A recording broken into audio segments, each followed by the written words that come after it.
the the Duchy of Geoff, right? And like it's not there, it doesn't happen in the part of the map where you have all the city of Greyhawk and the Temple of Elemental Evil and all those big events, right? And then like I never played it back in the day in the 80s when Gary Gygax wrote it. Sorry, I'm just plugging in. I didn't play it then. I got the box set called From the Ashes. Okay.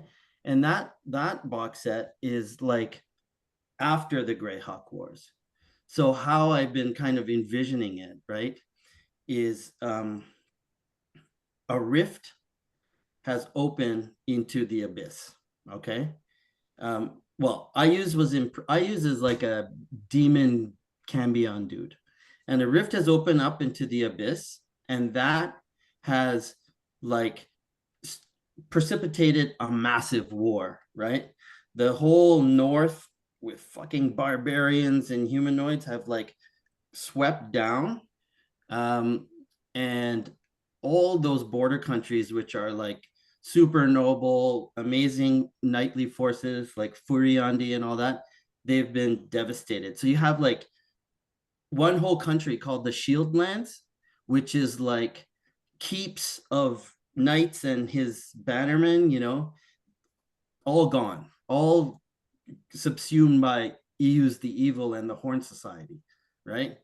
So they're kind of like leaderless. And there is a kind of like a peace treaty that was written recently, but it's all feckle politicians from Nyrond and the Great King.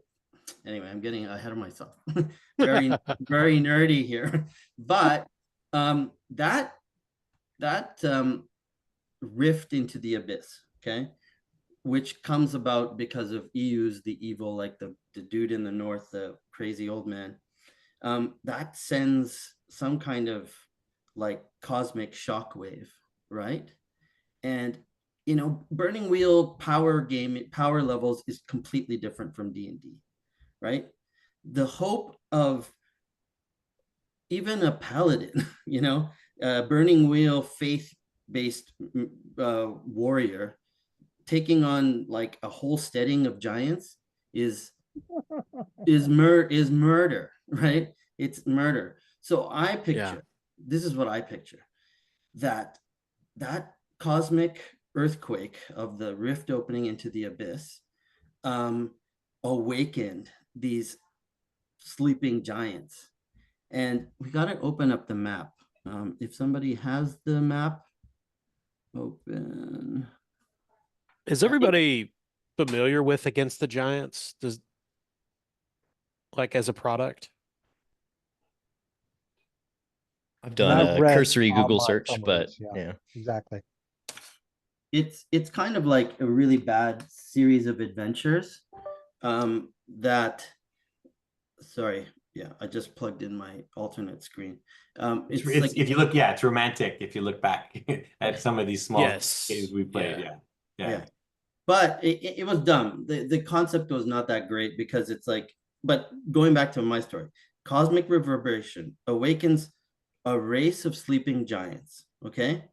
What has happened is that the orcs of this secluded Irish misty valley of chiefs and clans and blah blah blah, the orcs that live among the wilds and the mountains, up till recently, up till the wars, right, were always too chaotic and always too undisciplined and always just, the orcs have a saying, or live free or die. Like they're free people, the orcs are free. We have no master, but they just like live in small bands.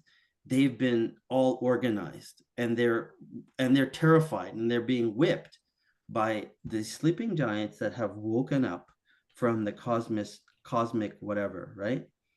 And I kind of want to flavor those guys. Okay, why are they sleeping? Okay, because years ago in this climactic event that's on the map in the lore of Greyhawk years ago, there was a huge, everybody knows about it because it's written in your, sages know, like it's taught, it's known. There was a huge war between two major powers on the other side of this mountain range that borders your the western flank. Okay. And that whole area now is called the Sea of Dust. But at that time, these two empires clashed together, and one did the rain of colorless fire, and the one other used a magic called the Invoke Devastation, and they obliterated all that. And the giants were, I don't know, like they were somewhat of that race. You know what I mean? And now they've woken up and they're coming across and they are organizing and they're bringing all the rabble together. And I kind of wanted to flavor them like Indo-European, 12-foot tall,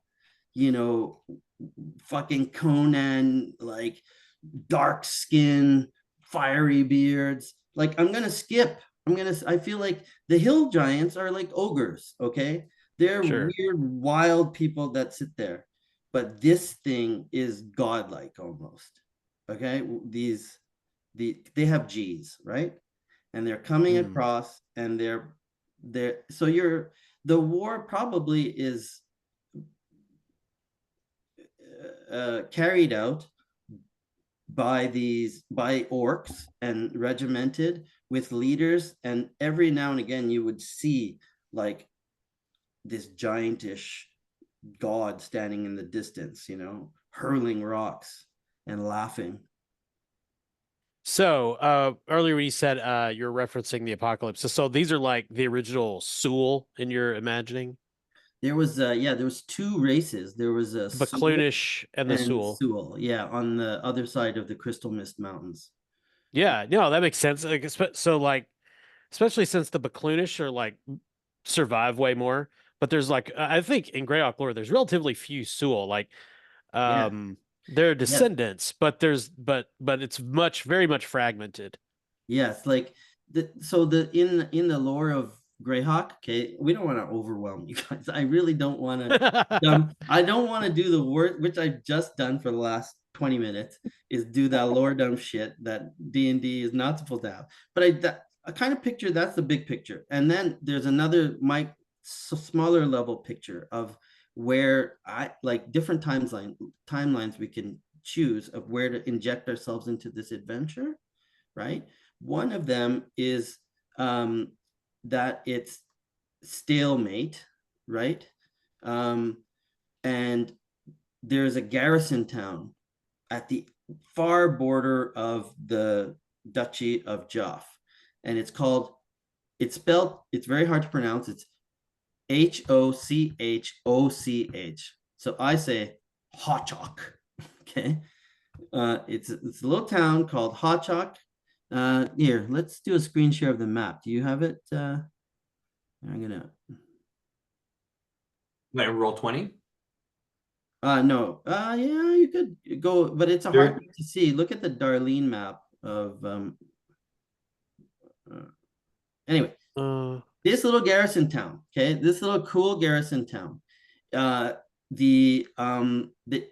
There are knights that come from the neighboring kingdom, the Grand March. Okay, they have come to this part. Politically, they are a different race than, like, a different race of like the people of the Duchy of Geoff. The other the lands of Sterich and the lands of Yeomanry, they're all hugging the mountains, and they're all in these little like valleys or whatever. They're called in the lore Flan, which is kind of like Celt. Okay, so they're still organized as chiefs, and they still kind of like pay homage, at least like in the villages and in the towns, to the old gods, right? But it's the capital, which is the new gods. And so there's that kind of undercurrent, kind of like pagan versus Christian, but it's not really Christian. It's the standard, fantasy gods, right? Mhm. There's a little culture clash there. And so there's knights from the neighboring, I guess, Christian knighthood that's come in.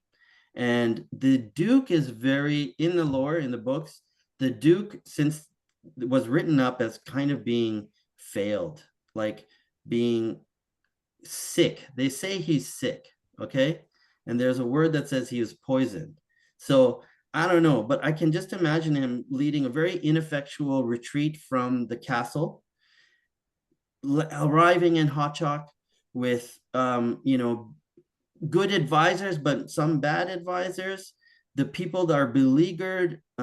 What happened? Why did the Rangers not catch sign of this earlier? Right? How could like this have happened without the Rangers doing something? So I kind of want to explore that. And then, yeah, I don't know. So that's one area. And then we could play like a group of villagers that have to survive in the first wave of, disorganized orcs coming into the village. So that's it. That's my spiel. 30 minutes, not bad.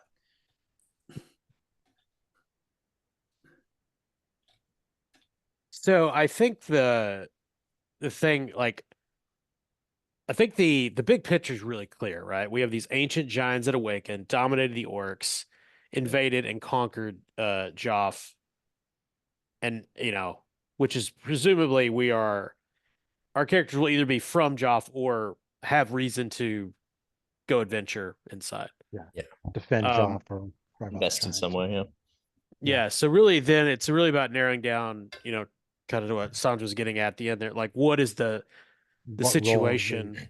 What's the micro situation? And since that, I remember, like, I'm trying to go back, and so is that not like Hotchok, whatever you call it, is like also where people have been retreating to, right? Like, so maybe it's because it's like with refugees, yeah. So it's like kind of a refugee town. So it does give the idea that it's like, I mean, how people meet. It's like it's a place people have retreated to, probably all of the from all over the place. All over the place, right? So it just gives at least a bit of flavor for the characters. You don't have to they don't have to be family. They can be from different places, right?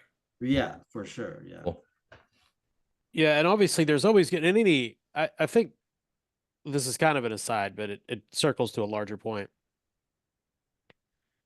Like, fundamentally, Burning Wheel is a game about the beliefs of your character, but it's about those beliefs in relationship to other people, other characters in the story, and so, like, to take that to another level, I think all Burning Wheel games, no matter where they start, if they go long enough, they are political games.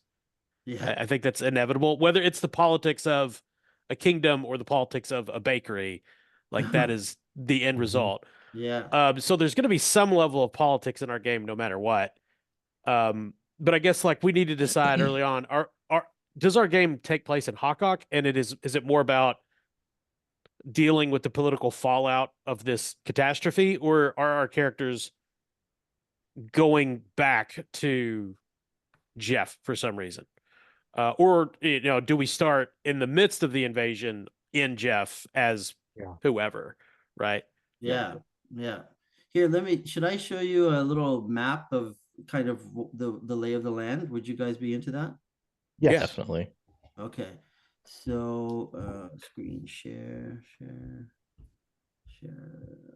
wire. Okay. You see it?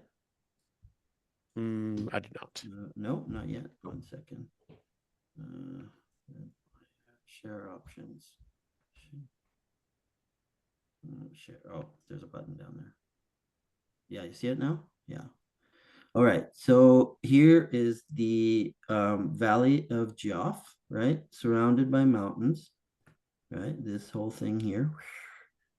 And this is here Grand March, which is that nightly world I was talking about. Okay. Bissell.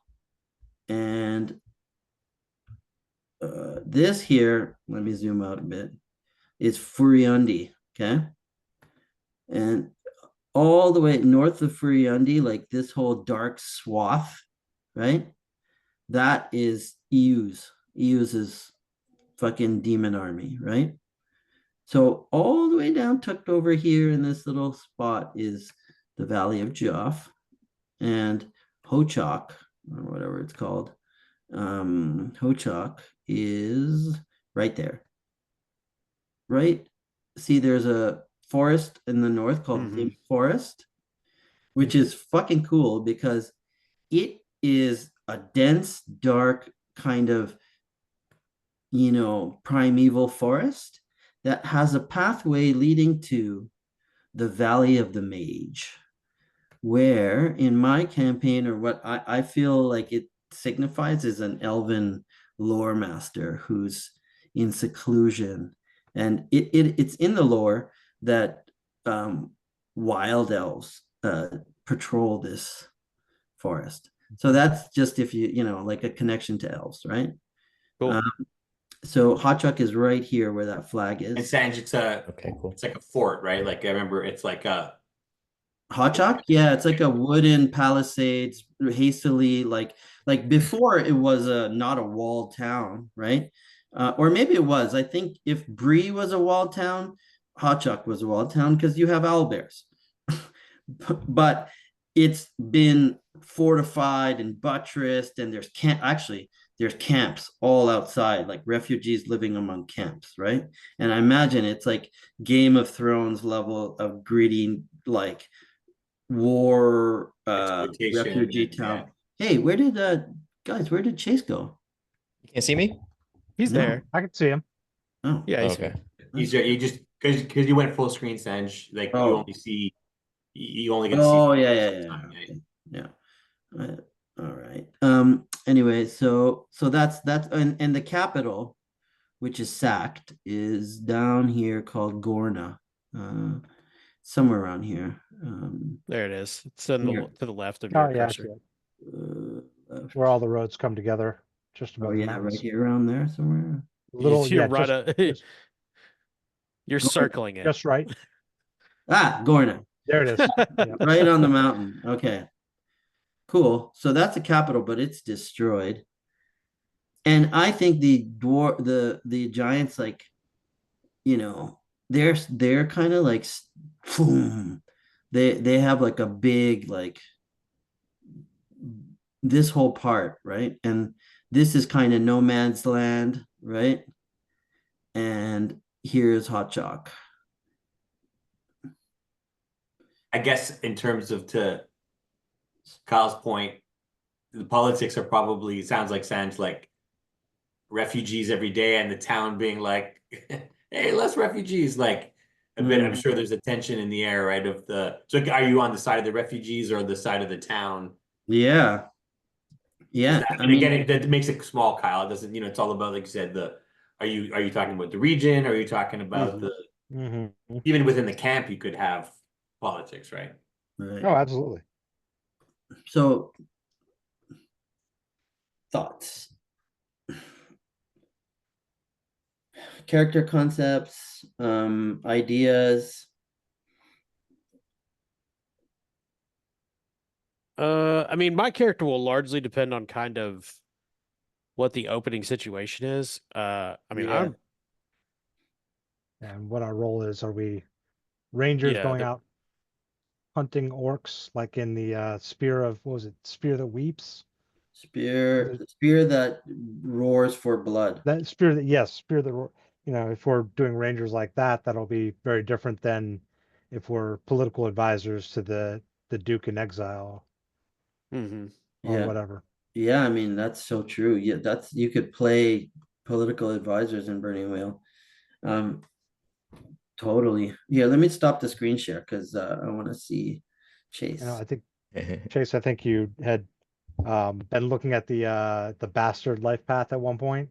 Yeah, I mean, I'm not necessarily like dead set on any one thing or another, of course. But I was kind of looking at it like, you mentioned the Game of Thrones grittiness. I'm like halfway through reading that first book right now, so it's definitely speaking to me as far as like the grit and like I did see the bastard life path and I was like, Jon Snow. The cool thing, yeah, born noble bastard can lead Mhm. to Lots of stuff. lots of All stuff. sorts of stuff. Yeah. And Lots of and stuff. like I It's just, like I mentioned on the Discord, Burning Wheel lends itself very well to a variety of concepts where you can do things like, hey, I took the bastard life path. Maybe I'm actually trying to um, seize the throne of Geoff Hmm. from the Duke. You know, but not saying we have to go that direction or anything, but just the life paths. You can play a variety of different concepts with Yeah. very similar characters. and Chris, I think you had some kind of ideas. Huh? He may have, he may have stepped away. Oh, he did, yeah. Yeah, I think so. Oh, Camera and mic are off. Steven's sleeping. Oh yeah, Yeah, Steven's falling he asleep. does that. Yeah, he does that every once in a while. I did send him an IM, but Oh, and He so did keeps Kyle, odd but hours. He'll be he fine. does. Yep, He'll be on board. look at we'll him. catch He's So him up. pretty cute. amiable. He's He's so peaceful. Yeah, he it's so is. I cute. want to see what Fireflies has to say about him when the Reddit comes out. Yeah. Meanwhile, Um, Steven slept peacefully. I mean, I think if we kind of want to angle towards a burning Thaco type angle, I mean, to me, it makes the most sense to be. I mean, adventures is the wrong word, I guess. Well, I mean, this is set in Greyhawk, so there are adventures. Um, I mean, I think it makes sense for us to be a group that has a reason to go into the dangerous giant Yeah. infested yeah. wilderness, right? Yeah, I think we weren't thinking so much political, but there will be politics in the game. Like Oh, for sure. there'll You be can't avoid that. factions and alliances and little things that so I love that. Like I think but okay, in terms of missions, let's say it's traditional style adventure game, right? But it's Mhm. infused with real life drama of a homeless people living in a refugee camp, and like you sons of Geoff, or you have some other drive. Like I like somebody had an idea about a dwarf, which like there are, let's say, well, there are dwarven strongholds Mhm. and mines, and you want to get back home, right? You want to get back home. That's a totally awesome first belief to drive you there, right? Like and play the game.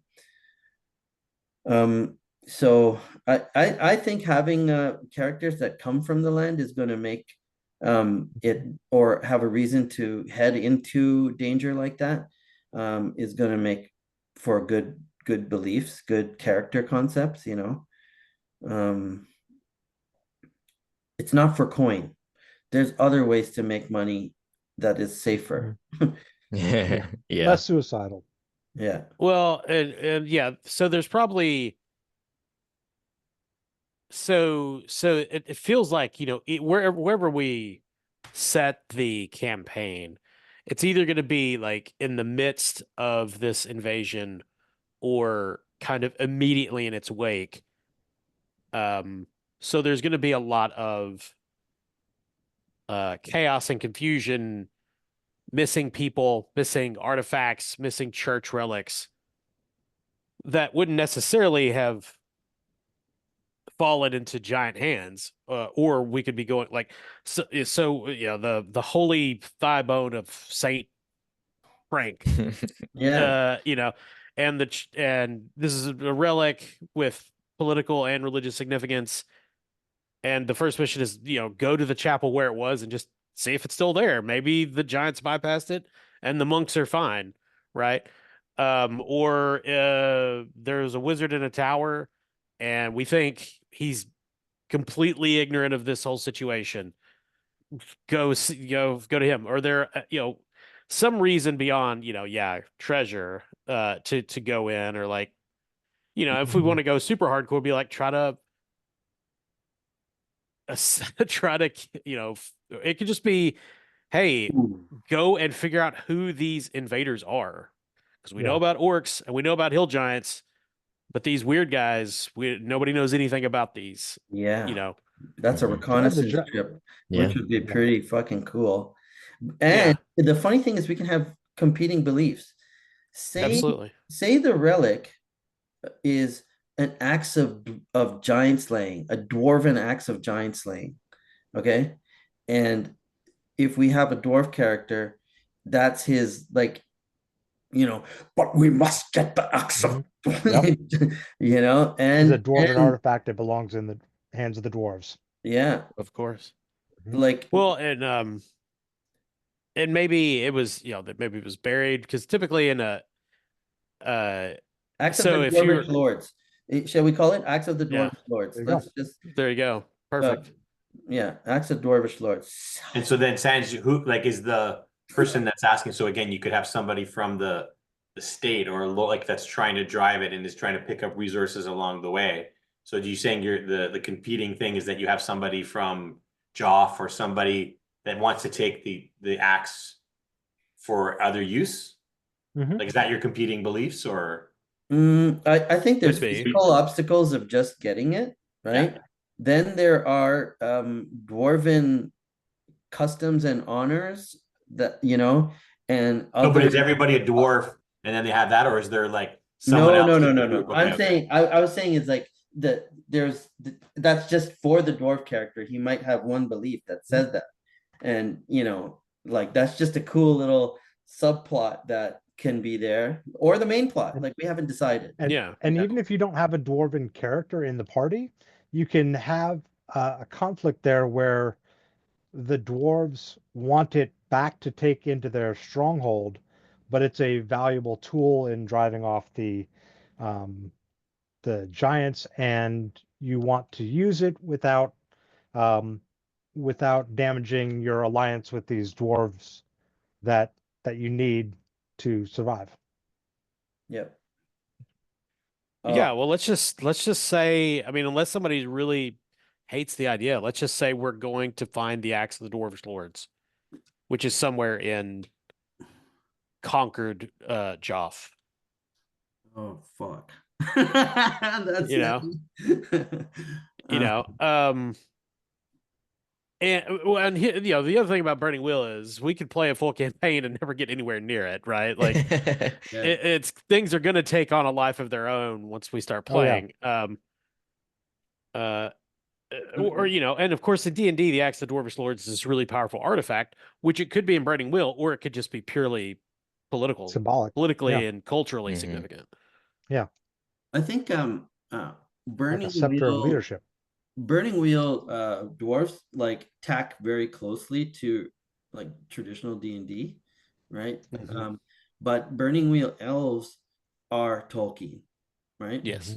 And so the way I kind of make sure that this is like that the Burning Wheel elves have context in the world of Greyhawk is that they're like they're very rare, and the same as them, they've gone to Aman, like they've sailed down through the Lendor Isles and beyond. Okay. I don't know, does it make sense? Like I don't know, like I kind of like the idea of more frequent elves, but it's difficult with the Burning Wheel life path. But nobody's playing an elf, it's not important. Right? Nobody's playing an elf. Well, I think there's two ways you could do it. You could say there are these Burning Wheel life path elves, which are these really rare, like original elves. And then if somebody wants to be, and then like you could say they're just like, Feyblood. woodland elves. Yeah. And use Feyblood Yeah. trait. Yeah, Um, that's cool.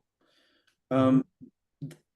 I also love I love the like, because I mentioned this is a Celtic kind of valley with mists and deep woods and all that. I don't know, what do you guys think about the great wolves? Like they are cool, right? Like Mhm. just meeting an intelligent wolf would be um or getting them to help you, it would, or hearing how they feel would be, just amazing, right? And if these mountains are infested with orcs, there are many orcs that have subjugated whole wolf packs and bent them to their dark service, which is really cool. Sure. They don't have to be monolithic. You can have, great wolves that would ally with us or be, at least neutral, and others that, willingly serve the orcs or unwillingly. Cool. Chase, what you thinking? I'm just soaking it all in, honestly. I don't know. The bastard idea, I mean, kind of speaks to me as far as I don't know, it makes sense as far as like what's going on in the region. Did you think warrior? Were you thinking warrior or maybe? I mean, I'm not certain. I mean, I guess this is more a question for y'all. I mean, in D&D, like how important, I guess, in Burning Wheel is like, your party composition, having skills covered and stuff like that. Not at all. Cool. I really wasn't kidding when I said that you could make a village baker and have them be a part of this party if they had beliefs that made sense. Yeah, exactly. Yeah, which is great. Like, okay, we will make it. Yeah, it's part of the story. You know what I mean? You also mentioned. You also mentioned. Yeah, I was thinking about an orc, and I mean, I definitely feel like if I went that route, it would, like you kind of mentioned before, maybe one that's like turned away from the rest of them. Maybe it's more like he seeks to free them because they've been subjugated by these giants. I feel like that could be kind of a cool angle to play at as well. I think that's a very cool angle. Like, instead of, I love, yeah, I love that. I love the Burning Wheel orcs. They are so flavorful. And that being a character that has to, has the hate temptation to just tap into those extra bonus dice and become badass on the field is really, really like constantly kind of wrestling with himself. I feel like kind it's of like a guide, like interesting. an orc, almost like an orc ranger or strider or guide to get you through orc lands, Yeah. Or like a almost a forerunner, a scout that they sent out that defected. Yeah. Then what do we do if you, like, there is wolves, like you could have a wolf. I noticed that you could get a wolf and stuff. Oh, it'd be rad if like one of the other players was a wolf, man. Like, I did see that where it talked about how another player could be a wolf. That's super interesting. Fucking crazy. They just bite your arm off. Okay, so we have a maybe potential orc guide. Yeah, I mean, if it fits, too. And yeah. All orcs are bastards. So if you wanted to be, if the thing about taking the bastard life path is like, you don't have to, when the campaign starts, you don't have to say how your character feels about their potential inheritance or lack thereof. Yeah. That can totally develop in play. Yeah. It can just be an option. So if you're at all interested in being like a bastard son of maybe the previous duke or just a powerful lord, like, again, you don't have to set like your character's path in stone. So if you're like, I don't know if I would want to pursue it, I kind of like the idea, but I don't know which way I want to go. Like, you don't have to. It's perfectly fine. Good. That's really good advice, because you could circle up a role and let that result, like there's a role, there's an attribute called circles, and it's basically, I want to roll up an NPC that I knew before, in a previous life path. And if that roll goes bad, then we could use that as an example of, like, as some reason for your, it could help define the bastard trait, right? Like, Yeah. yeah, that's cool. I like, I mean, I love And- noble bastards. It's really cool. The funny thing And is, belief, bastard only shows up in the noble life paths. Because inheritance and everything is so important for them. that's where it's so important. Yeah. Yeah. Well, and beliefs define 3 or so things that are important to your character in in this particular setting and moment. It's not everything that your character cares about. It's not everything Forever. that they're going to care about. Beliefs change over time as you complete them or as you decide that something's not important anymore. If you write a belief about, oh, I'm going to reclaim the throne, and then you give that up, you can get rid of that belief and write a new one.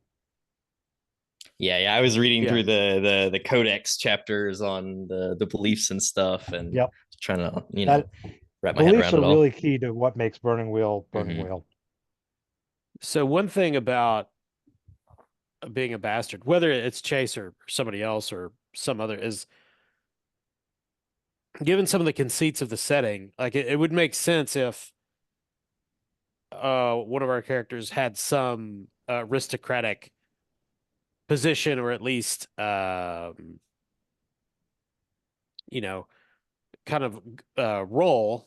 If we had a noble, it would make sense that that all the other characters are their entourage and Mm-hmm. bodyguards and whatever. And so this lord, this would be, either it's a minor lordling or a would be bastard.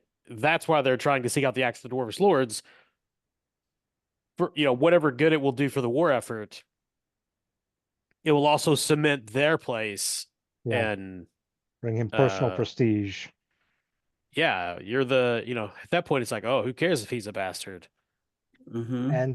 And the Middle Ages are absolutely full of commanders who are, not necessarily skilled for command, but just, they have that position by right of birth. And it's the people under them that have the actual skills. So, you can make a bastard that has no real reason, no real skill set to be tromping around in giant infested woods or anything, but still be, that's what the other characters are there for, keep you from Yeah. dying. Yes, Yeah. And you can take the bastard. Sorry, Not go ahead. every life path has to be, central to your character either. You can be a bastard without that being the The key core of. focus. Yeah. Yeah, exactly. Yeah. Exactly. Yeah. Sorry, Chris, you were saying something? No, sorry. Yeah, it was the cut off with the Zoom. No, I was joking with Sanj because we had done this last Burning Wheel, my first one, which I loved, which was sort of, I had a disgraced night, and then I was typing in this AI. I was like learning about the Burning Wheel and trying to mix it together, and then I was like, what would be a good character for? And it's like the refugee knight captain, Sanj. I keep trying to go around it, and it's just like, again, so it's a knight that goes to your thing, which is like got totally decimated in some of the fights. He's retreated back to this town, and he's kind of just in shell shock, but kind of wanted to go back in. But it's not the Lord character. It's just sort of like you said, it kind of fits around that. Yeah, I mean, that brings in an element of the politics side that I was really liking, is that what is in the books is that the general commander, the knight commander, that is like, he's a knight of the watch, which is a military order, and they worship a new sun god called Foltis, and Foltis is a little bit lawful neutral, and they make a play in the story. They make a play to annex this part of the, and they're jockeying for power. So it would be kind of neat to and the reason why is they've gained a lot of military strength, because they basically, a lot of these landless Ronin knights from the Shield lands who were fighting right on the border with Eu's the Evil and his fucking demon hordes. They're going anywhere, seeking any lord that would give them a tenure and a stipend, right? So that could be a neat little. Yeah, I don't want, because they're maybe a little more dickish, like, yeah. That's what I'm saying. Well, So and a disgraced knight has some easy, obvious beliefs too. You can easily write a belief about, restoring your honor, regaining your reputation, things like that through, Right. through service and things like that. Totally. Yeah, no, or somebody could be a. Go ahead, Kyle. Sorry. I was gonna say somebody could just be an aspiring soldier that's trying to go on this quest to earn the right to become a knight. Oh yeah. Yeah. Oh, Chris, you're muted. Yeah, it just all depends, I guess, when we start our level, right? You said, like, are we further down in our life path, or are we kind of up, or is it a mix? That's the one question I always had for you guys was, is it better to have a mix of life paths, like people in different levels, or is it, just D&D usually everyone starts at level 1, but I don't mind anything, even if you wanted to play a child, who's gifted with magical powers or whatever. You want to play 2 life path character, go for it. Like, that would be very interesting, So if you want to play like a veteran, even. No, but is it good for the game? Like, again, I've only played with you, Sench. Is it generally good to have people at different levels? Or is it like, D&D, everyone starts at the same level, right? I've only ever done it where everybody started with the same number of life paths, I think. Yeah. I know you originally said, I think, like 4 life paths. I'm not sure if that's what you were still thinking. Yeah, Sanj. that's my That's pretty typical. Yeah, typical is 4. But I did say, like, in that email that, like, I think the story first, and then we can, so whatever age. The only thing, like, it gets boring to play very high life paths because you don't advance as much, right? It's like, it's fun for a new player to experience your stats and skills going up. In 3, with 3 life paths, you feel it a lot, especially with some 4 life path dudes in there, because you're helping on really bigger tests, so you're getting those challengings. But you're also, it's funny how it would also mirror fiction, because you're not really getting your fingers dirty, you're just helping on the margins and gaining all this experience, right? Your stats are going up. Yeah, so 6, like, it's slower to advance when you're at like 5 life paths. It's quicker to advance at 3 life paths, and 4 is the standard that everybody kind of likes to start an adventure game on. So I'm good with all of that. Yeah, I just say unless somebody has a concept that really requires it, I'd say let's try to keep it at 4. Obviously, if you want to go less, then, Yeah. There are some especially if you're an non-human. elf. Yeah, elves tend to be more powerful. There are some non-human settings where with the humans you can there's a lot of flexibility in moving around between the settings and subsettings. Some of the others there's either not as much flexibility, or there's just a whole chain of life paths you need to get to some of the really interesting things. Like if you want to be a dwarven weaponsmith, it takes 5 life paths to get there. Yeah, But yeah. with a human, you can get to just about anything you want to do in 4 life paths and be good at it. Yeah, pretty reasonably. Stephen, do you want to fill in a little bit on where we're at? Steve? Hello? Can you hear? Yes, I can hear you. Yeah. You wanna, because you dozed. Do you want a little? Yeah. Sorry about that. It sounds like that we are looking a little bit more at 4 Y paths, and then also not necessarily having exactly a traditional good guy game, that we're going to be a little bit more open-minded to having some orcs in the group. Maybe. Yeah. Chase is mulling over a noble bastard or an orc, Yeah. an orc freedom fighter or hunter or some scout type Yeah, some thing. type of like kind of ranger type orc. That's kind of what I was maybe thinking. And I guess are we gonna shall we settle on a location like the garrison town of the garrison town of Hot Hawk? You I gotta, think that's a good place to start. Yeah, yeah, that for sounds good to sure. me. sounds cool. You get some of the burning wheel, like, flexibility and social skills and all of that cool stuff going on.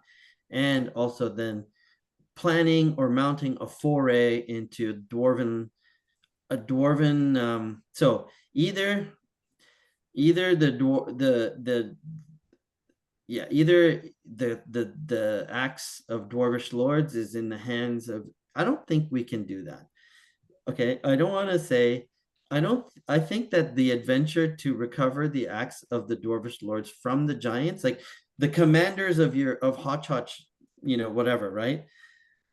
Like, I can't see that they would authorize the 6 life path, dude, or the 5, Well, you know. well, that's assuming that they think the thing we're doing is true. Right. So Like people would be yeah, like, no, this is like, oh, like we think the axe is like at location X and can be gotten. And everybody's like, no, that's not, you guys are nuts. You listen yeah. to the Mad Hermit, and that guy ate too many weird Mhm. mushrooms. He's mad. So one of Yeah. you is the mad hermit with that. One of you, Sure. Yeah. and and it literally could Mhm. be a dwarven runecaster. you know, Sure. Sure. Yeah. he's the most mad of the dwarves, right? And that's assuming that there's anyone authorizing it at all. It could Yeah, just be that, exactly. the bastard just goes, "Hey, the giants have overrun the town that dwarven citadel was in, or whatever it is. You Yeah, know, I could win prestige if we were to recover that artifact and bring it back." right. There could also be other groups looking too. That's Of true. course. Of course, of course. I love And that. hence there might not be any like life past the 6 characters left. Yeah, good, very good point. Very, Yeah. very good point. Like, they're too busy running the military, right? Like, troops and supply lines and food supplies and all those mundane things. And you ne'er-do-wells are like, you know, so Oh, well, very James, cool. not to put you on too much of a spot, but I know you had talked about playing the spirit binder, or no, a summoner who talked to ghosts. Hmm. That was You'd one of the mentioned ideas I so had. Yeah. Oh, so instead of like a mad hermit, maybe some deranged ghost told your character this and nobody else believes you but us. Sure. Or our boss, whoever that is, the bastard or the. that's cool. Yeah, but again, that's if you want to play that character. Like, That's definitely one of the characters I'm interested in. So what this is, mechanically, it's using the summoning rules. Um, a summoner starts off with the ability to talk to restless dead, like poltergeists. Um, and this would focus on restless dead and sanctified dead, people that have been buried in consecrated lands. And I'm thinking like a young woman who lives on um, the outskirts of a village near the dim forest, actually. Mm, So not far from Hotchok. Um, and a local tradition where women of her bloodline or whatever are known for speaking to the dead, either to pacify the ghosts that are said to haunt the dim forest, or um, for an appropriate fee, uh, help people reconnect with their ancestors. Because summoning actually, even at the relatively easy things to summon, like the ghosts, all require at least tribute, which is a fairly difficult resource test. So I so thought that just made it fun. easier. That's a great yeah, opening scene because yeah, literally that would set this, like, oh, that's great. and the kind of call to action that I saw for her was, that somebody in the village, their husband had been swept up in the war, they'd been conscripted or something, and their wife asked me to try and find out what had happened to them. And asked me specifically because, frankly, in a war like this, there's a decent chance that speaking to the dead is the only way you're ever going to find out what really happened to them. And that would make sense for her to head off to Hotchok for information about, somebody who got swept up in the war. At least as a starting point. That's very cool. It's So. deep. Yeah, or a son or something, like a young. Sure, yeah. Yeah. It's really, really good. Cool. So anybody want to coalesce on an idea? Kyle, what were you thinking? You haven't really I mean, so are we pursuing the axe of the Dwarvish Lords? yes. Okay. I mean, I would play either.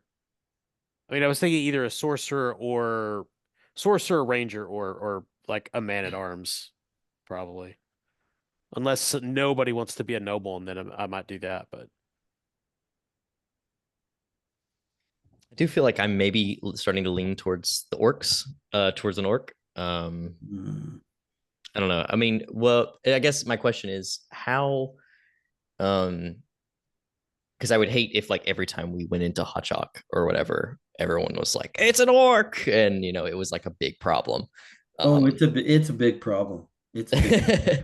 It's a very big problem. Okay. So I don't think he could survive. Commented. Yeah, because they're at war with them. Yeah. And they are, and I told you there's like this nightly order of assholes, right? That will, they're pretty much putting out like, 5 copper pieces per ear. Okay. And there's a wall of, pointy black ears just pinned to a board somewhere. Snap. So, but I mean, I'm not to discourage you, not to discourage. You could do Tainted Legacy. Oh, which cool is a half orc. Yeah, or it's some other unclean thing, however you wanted to color it. But so I don't know if there's a way to get Bastard and Tainted Legacy. Yes, there is. What? That is so cool. But like, so you could be to what Sanj said, you could be like a half orc bastard. Essentially, so what Tainted Legacy is, it's a trait, it's a human trait that lets you take essentially one of the monstrous like orc or troll traits for your character. So if you wanted to have some orc flavorings without being a full-blown orc, you could be a human with Tainted Legacy. I see. Like, and then Lynx Eyed is the one that allows you to see in dim light, so you have yellowish shade to your eyes. You probably don't want Loathsome and Twisted if you're worried about being killed on sight for being an orc. Yeah. Yeah. What is the other enemy? Well, I feel like in that case, then I probably will go the noble bastard, and maybe make kind of like I envision kind of like a ranger, like a warrior type kind of character. I mean, you could go. You could. I just want to say I don't mind you being a straight up orc. And start the scenario off with like you in hiding talking to these people, that's cool with me if you want to play that character. But I like the Tainted Legacy bastard too, with the ranger, which would be really cool. Yeah. So I just want, I don't want you to get the wrong impression. That's all. No, yeah. I mean, I think I'm tracking. I just like, I don't know how many. I don't want to like impede the group I guess if we're like, all right, let's go back to town, and I'm like, okay, guys, I'm gonna have to like wait outside of Oh, town yeah. for a while because I'm not too I don't. worried about that.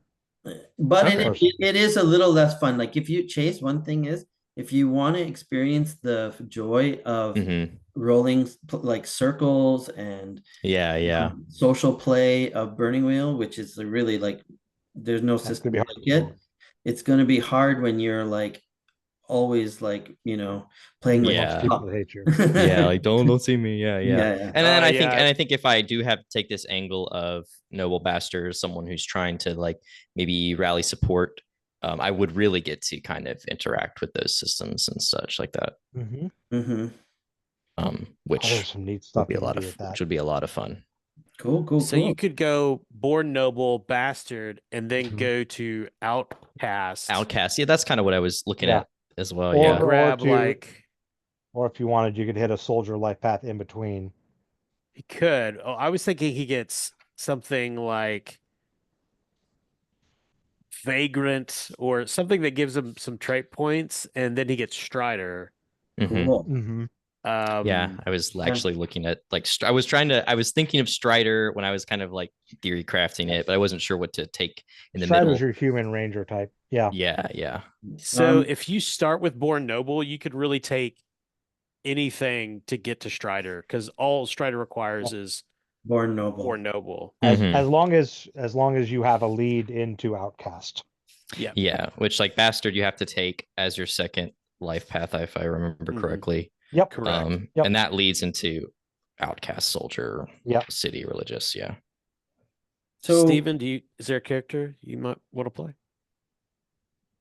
An idea that I had that I think would still fit would be a character that started out going to be a priest of Pelor, the sun god, and then with the invasion ended up going into the military in some form or another, potentially as a knight or a foot soldier, and then veteran, maybe chaplain.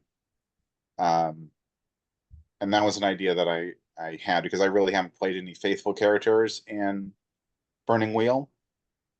So that was one thought. And then a different one would be a village witch that's just kind of gotten caught up in what's going on, and I really haven't given that one as much thought. Well, I know which one you should take for your personality. the crazy witch. No, the Crusader. Steven is the most strident. Damn the torpedoes, full speed ahead. We will charge the enemy. Nice. The king is an obstacle. He will be deposed, and I will take over and run things like it should be run. I respect the king as long as he agrees with me. So Stephen, I had like in the picture that I had in my Greyhawk campaigns over the years about Pelor and his faith and the rivalry with Foltis. So there's a faith like there's Pelor is like one of the top good gods, right? Good sun god, harvest god, and like and Foltis is more like Foltis of the blinding light. I will reveal, so they have a different approach. Like the Pelorite military order would be more protection in, rural communities and maintaining harvests and doing, like kind of like the villagers person, and we could say that there's a old religion, new religion twist to that, like the Flan and the Iridian mix. So I love that concept of a priest of Pelor who's kind of a militant order that guards the keeps, the not the keeps, but the churches, like they get stationed to protect against monsters because there are monsters out there, you know. Yeah, and I could definitely see having a adversarial relationship with, or forbidden relationship with somebody from Foltez, because they do seem like a great foil with their focus on the blinding light, order, and flexibility. Yeah. Cool. So I could definitely see some conflict with them. And Kyle is probably right. Most of my characters have some authoritarian leanings.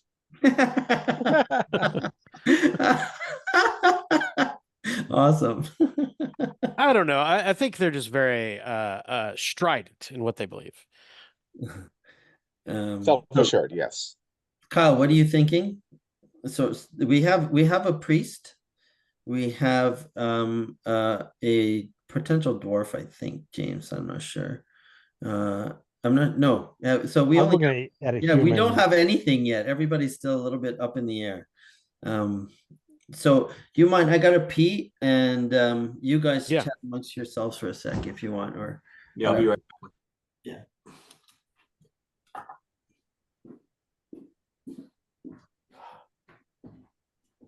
My favorite thing in role-playing games as a whole, and probably what, finally bound me to Burning Wheel, is burning up characters. I have easily half a dozen characters for this campaign, so I can fill in anywhere and be happy. So I one of the mean, reasons I didn't want to talk too much about. Play the summoner.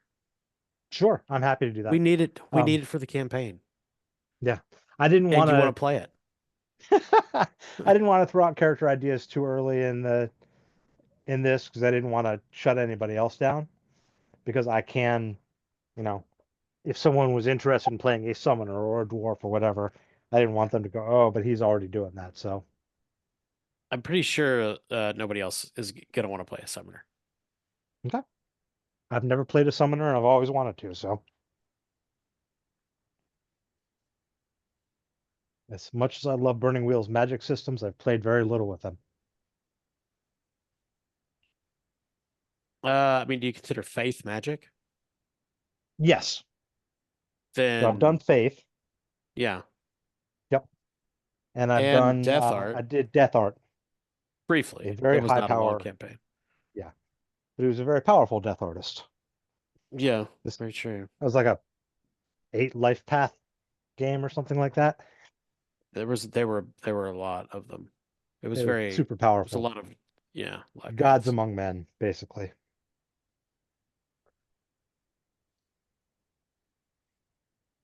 Steven's gonna play Pelorian Paladin.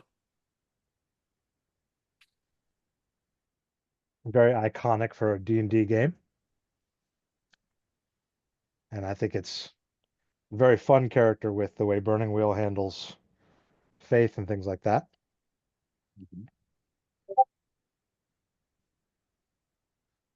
And Stephen, I think faith will work very well with the way you like to play your characters.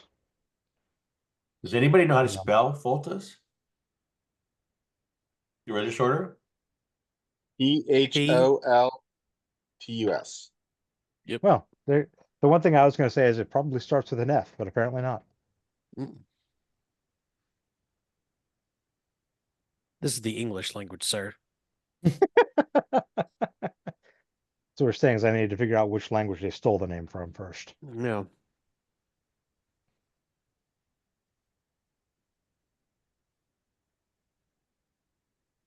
Yeah, if I recall correctly, I think I remember there seeing may that be- name now. Yeah, I think there's a kingdom like in the Northeast that's very like a militant Voltian theocracy, I think. Or something like that. Or maybe they actually called it theocracy. Democracy of the Pale. Yes, Yeah, I think they're they did call it that. Foltez. Yeah. It Oh, is yeah. the state Cool. religion, Democracy of the Pale.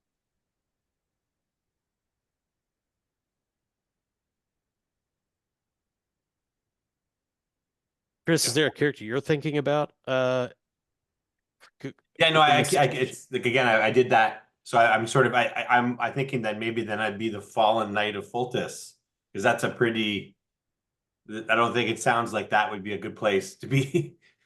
They don't look very forgiving when you kind of look up their, so if you kind of fallen out of that and you're kind of, plus the fact that you got your ass whooped in the war, probably not a jolly guy. Yeah. Well, maybe that's why you're all the way over Lose on your the other side of status. the continent. Yeah. Yeah. Nothing left for you where you came from. Well, that's it. Yeah. Yep. And it makes the redemption arc harder too, which is nice. Mm-hmm. Which is I actually rewarded in Burning Wheel. Yeah. Oh yeah.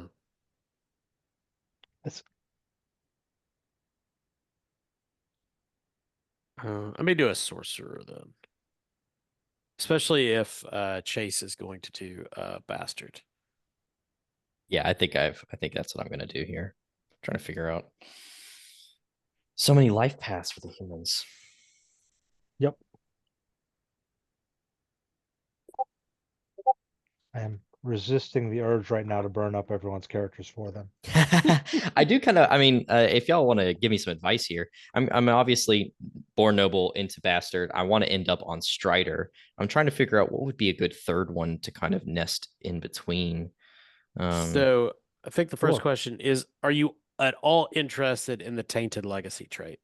I don't think so. I think I'll just kind of throw that to the wayside for now. Cool. Yeah, I think Orc or Bastard works well, but I'm not sure a combination of them. Yeah, I was kind of, if I was going to go Orc, I was going to go all the way Orc. Yeah. I like the idea of like an Orcish Ranger, but, Bastard is also awesome. In this case, then, this is going to sound like a cop-out, but it's actually really true.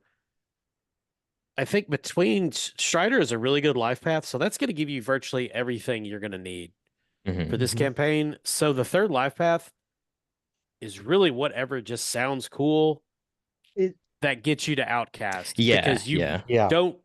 Strider is super good. You don't need anything.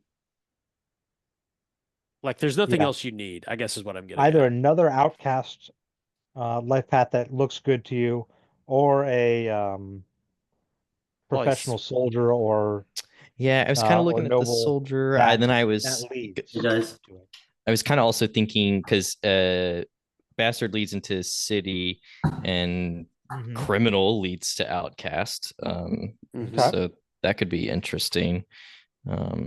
Yeah, it's just kind of how you want to color your character. That makes a very interesting character. Your Bastard Ranger type that has a criminal background.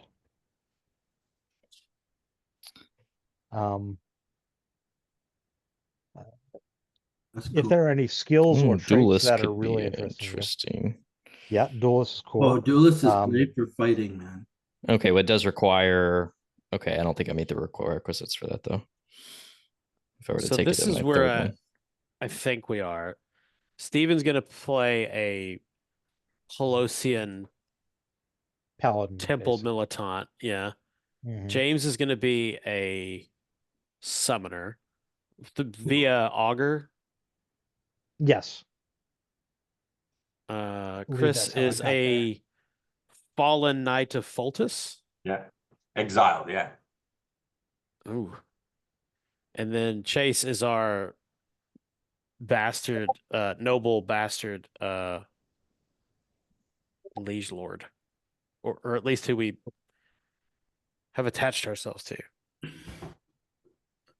So looking at so Scout I'm torn between sorcerer, elf, or orienteering. You, Kyle, you're sorcerer, elf, or dwarf. Yeah. That's cool. Oh, it's supposed to be me that can't make up their mind on it. This is the Chris is playing the Disgraced Knight, right? Yeah. Cool. And then it gives us a good counter. Me and Steven at the different religions gives us the Pelor versus Foltest a little bit of. Oh yeah. Yeah, like yeah. Bang your heads together on that. And The really the cool Han thing. Solo bastard Strider dude, basically, right? Yeah. Can you get to Smuggler? Yeah. Smuggler then Strider. Ooh, where's that one? Is that in the Smuggler's That's in- also Outcast. That's Oh, in okay. Outcast. Oh, So okay.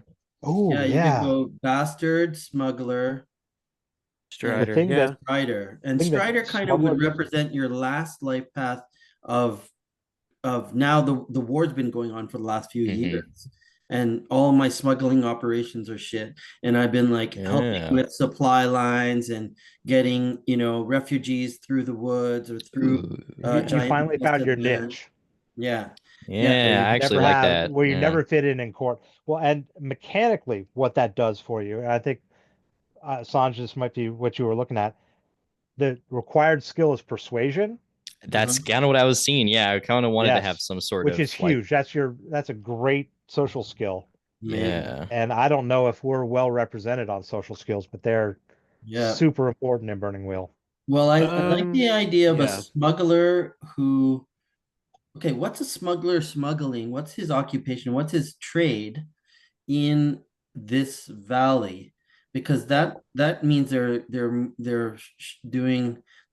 selling contraband, Hmm. they're moving stuff that could be taxed, right? Alternately, you can Tariffed. Oh alternately though you can no. flip those around. You can do Strider and then Smuggler, or either way. That's true. But Mhm. what you Oh can be yeah. smuggling is stuff to the human enclaves that are trying to survive against the giants and the Mm, orcs. yeah. Yes. You can be that Oh, vital supply line. Yes. I like so that. one thing I was thinking about, and this is kind of in the weeds I in like terms that. of Greyhawk lore. So like especially the second edition module, which gives a lot of information about the countryside. Like it assumes that like the conquered lands of Geoff are essentially almost depopulated because the giants have been eating all the people, which is certainly terrifying and ominous, but it's also, I think, kind of boring. Yes. Um, so I think it's way more interesting if, while the giants are terrible and despotic, like Gorna is still a functioning city, right? Like, I mean, it's ruined in the way that, say, Berlin was ruined in 1945, But but it's it's way more occupied. interesting. It's Yeah, occupied. yeah, that's I way more like interesting I like than, you know.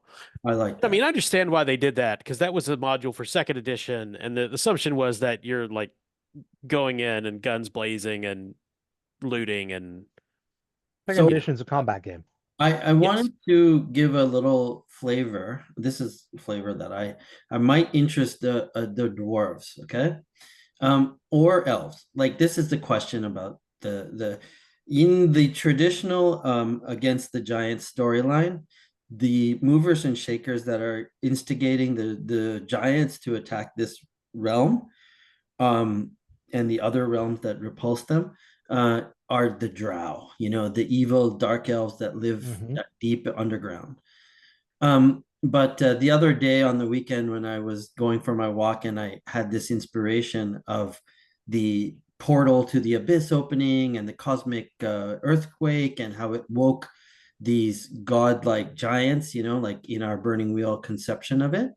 Um, I think that they are like fire giants, like I don't want to say fire giants and every giant is tied to an element, but sure. the coloration, and I've been looking at, I'm Indian and all my Instagram, I mentioned Indo-European, and a lot of my Instagram feed, I'm looking at these, the Indian gold bracelets and the like ancient Vedic style bronze and gold bracers, and these giants are like that. Yeah, They're like a godlike race from a Hindu Kush that fell asleep in this desert in the middle of the bright desert, which is on the other side of the mountain, and they've come across. And I was going to my thing about dwarves is that they subjugated dwarven holds, along their path through the mountains. They've subjugated one dwarven hold and, put them to work. You know how Duragar, the gray dwarves, are this fanatical worker society, right? Mhm. And funny thing is that, so instead of drow, the giants have subjugated Dwargar. Dwargar are forging, siege, and they've been put to work. Like their internal squabbling between petty lords is done. Their thane is dead, and they revere these.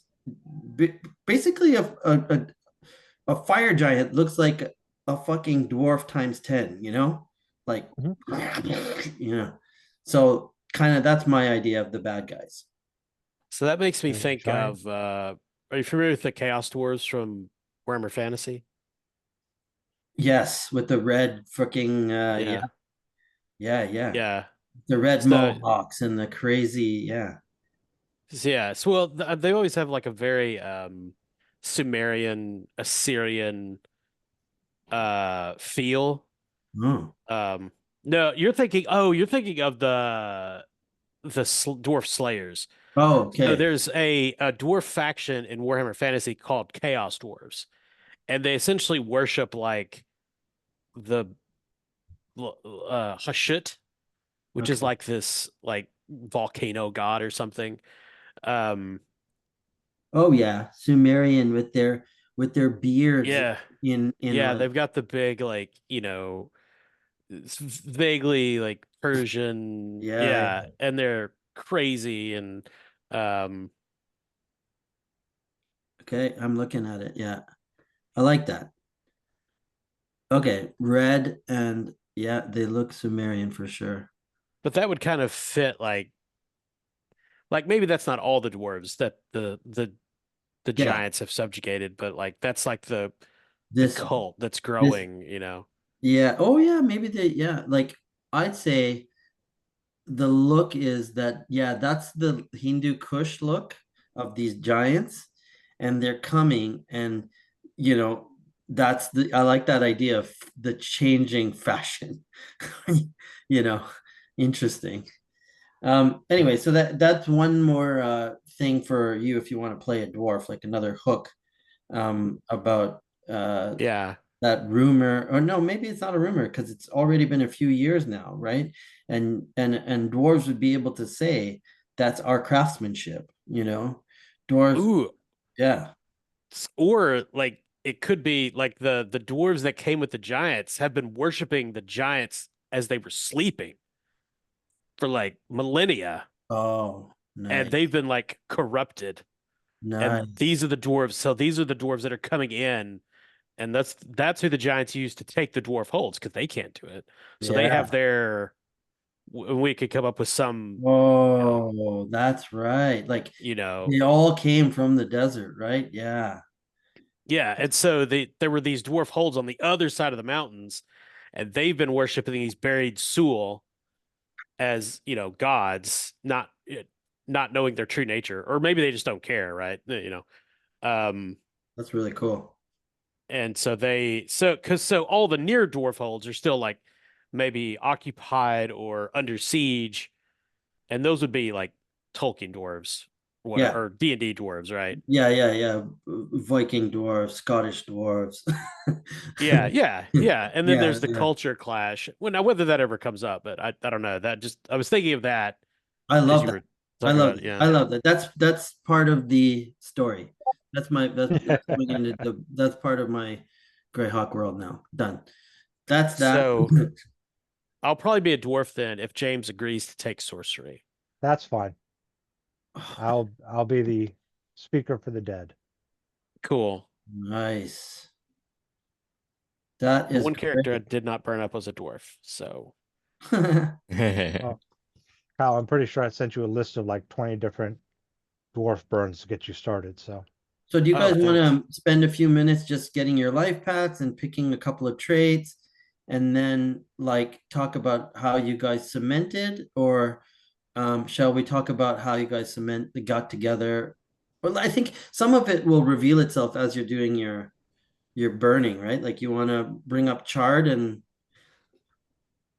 Chris, I'll put the charred life path thing. I'm gonna step away real quick. I'm gonna say goodnight to my kids, but I'll be back soon. So Okay. So we've got a ghost summoner. We've got basically a paladin of Pelor. Kyle's doing a dwarf of some sort, and we've got a bastard that becomes a strider and smuggler. And who was the other character? The I'm exiled knight. missing? Exiled Knight. Okay, yes. Oh, cool. I like there's That's a right. chat going on. I didn't even read any of these. Cool. Control V. There's the charred life path, like the how to burn a character app. Because it's not the same as, then you have to copy it over into Roll20, right? Yeah, you could build it in Roll20 too, for sure. I just forget how to do that. Do you have to give me a I sent you an invite. Did you get it? No? I'm in the Roll20. I'm just asking, do you have to add the character for me or do I add it? No, you add it. You add it.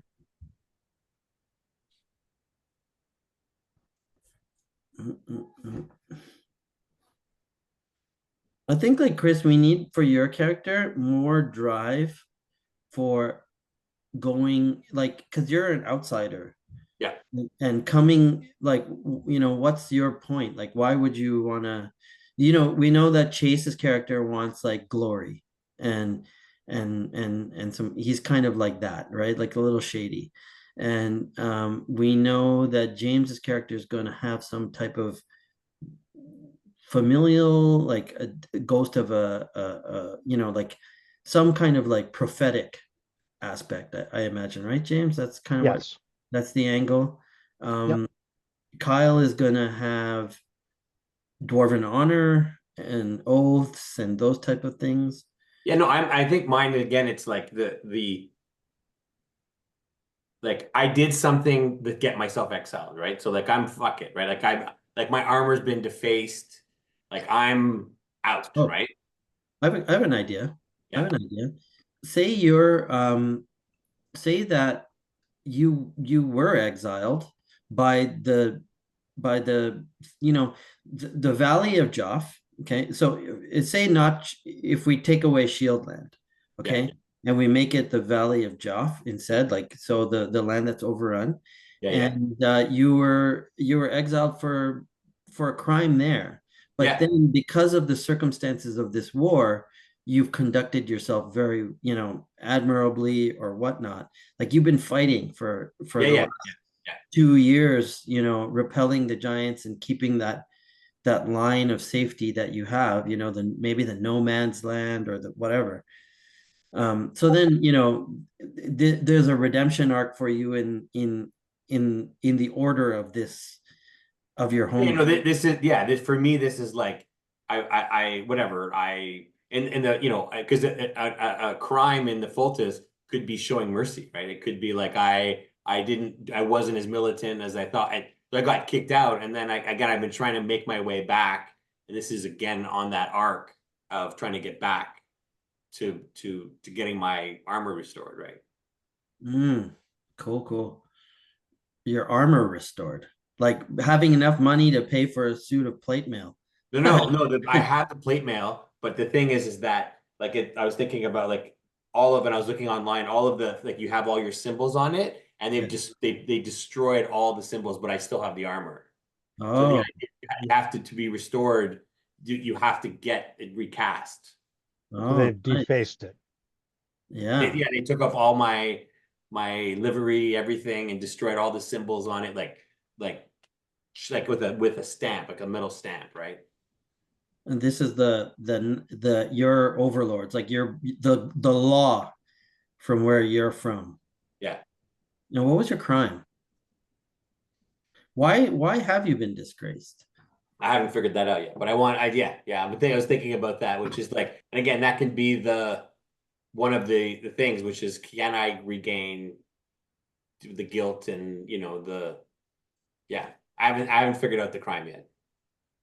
I think like if we get that, that would be a key, motivator. Mhm. Was Lancelot ever disgraced? Because he slept with Guinevere. Banged his friend's Yeah. wife, a little bit, Yeah, the king's Just a little bit. just Yeah. a little bit. Lancelot, so it could be It's a more lot. misunderstanding. Maybe because you're a knight of the watch, or maybe you were merciful to That's the no mercy. maybe you were merciful to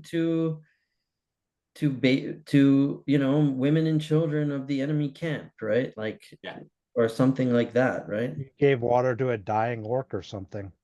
Yeah, They seem pretty Didn't let it live, they but seem really didn't. militant, right? Like they don't seem like it was like So again, Oh, so then I got another. If then you maintain yourself as being from away, the shield lands, the overrun homeland.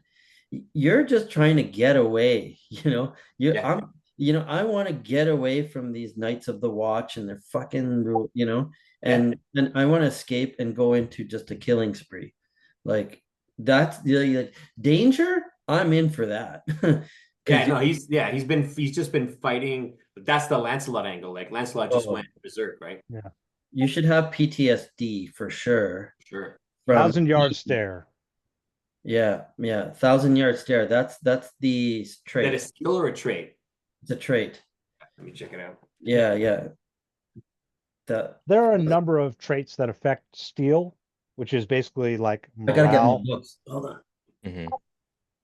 1,000-yard stare is the first one that I remembered, and it just sounded like that's only a 2-point trait. So what it does, it reduces hesitation by 3 against pain, violence, and intimidation. But increases hesitation by 2 against surprise and wonderment type spell effects. Because you're not used to seeing beauty in the world anymore. Yeah. And you may not run and scream, which is, how familiar are you with steel?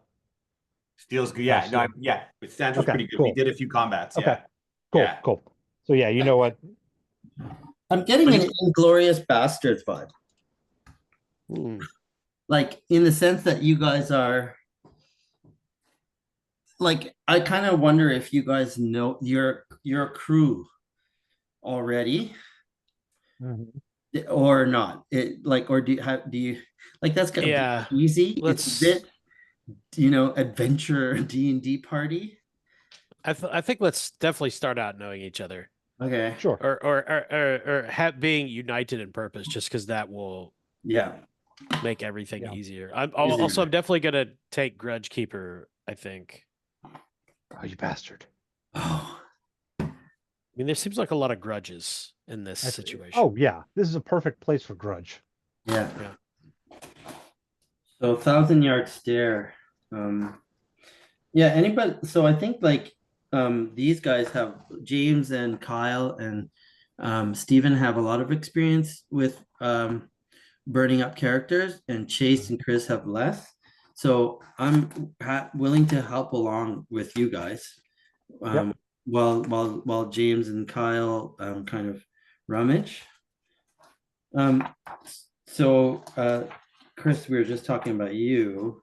To get 1,000-yard stare, you need sometimes you do that. You kind of find the life paths that give you the most points for those big ones, Luckily, 1,000-yard stare only costs 2 trait points. Oh, that's perfect. That surprised me too. Yeah. Oh, I thought it was 3 at one point, but yeah, I thought it was more than that, but so Chris, I would take the refugee or outcast. I would do something in my life path to kind of justify that, right? So you starting off with born noble, right? Yeah. I was gonna do noble. I guess you, well, what was it here? Or not. You could just be like like villageman and end up at Bannerman. So You could say, born page knight refugee, or born page knight outcast, born page knight exile. Because you want the knight. You have to have a knight, right? well, to get to knight in 3 life paths is tough. Very tough. It's very I'm tough. not sure if it can it be done? No, I don't even think it can. I think that's 4. 4. So it could be Yeah. you end at squire, But or you don't have to you- be. Yeah, you Man can at take that arms. knight, and then your story starts into the outcast world. Yeah. You show up in Hotshot as a knight, and everybody is treating you like shit, and you earn a bad reputation. I think we should give you an infamous reputation among the knights because it I fits your absolutely backstory. think that'd be great. Okay, so you're born noble, page, squire, knight. That's 4 life paths with lots of resource points. Yeah. You can pay for shit. You're rich. You're actually rich. And you get, with that mix, you get a good amount of, let's see your trade points. You know what? I'll just do it on chart because it's the easiest. Or you do it. Yeah, I'm doing it right now here. So I'll start entering that in. Go to the next person, Sandra. Yeah, I'll talk to Chase. Chase Chase just went to the bathroom. Oh, all right. And There is one thing with the knight, a minor thing to consider. Page, squire, and knight all exist in both the noble and the noble court setting. Yeah. And the life paths are slightly different. Yeah. So you may want to burn up a couple of different ones just to see what they look like. Yeah, because the one in noble court, I mean, forget how it looks again. Not much difference, and I think you can get 1,000-yard stare with either one. Yeah, yeah.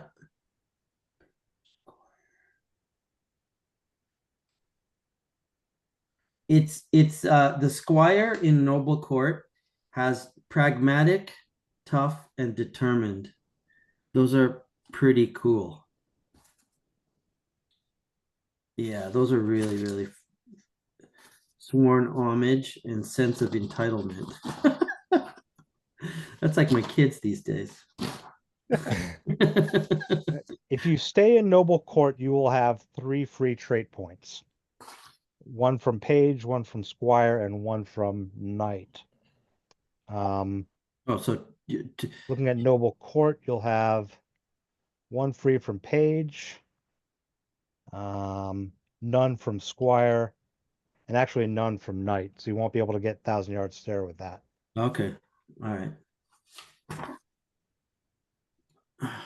Chase, you need some guidance on life path choosing?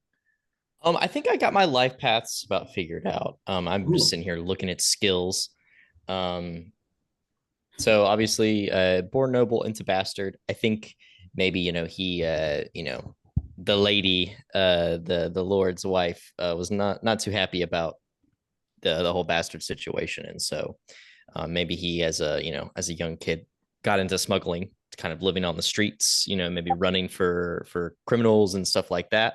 Right. And then once the whole war broke out, he's kind of taken off into Strider. I got a cool idea.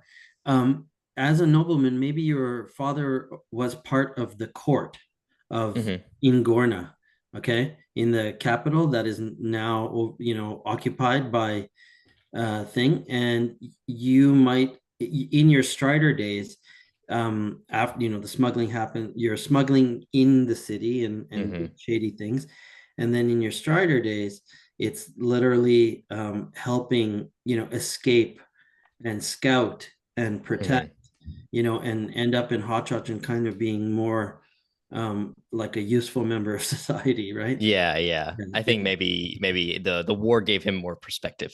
Right. Totally. That's great. it's so classic and simple, and um, it could lead to a very noble play experience. Um, Strider's a great life path. It really is. It's like what, +1 physical, +1 mental, tons of skills. It's fucking crazy. Yeah, Steven, what's your path choice?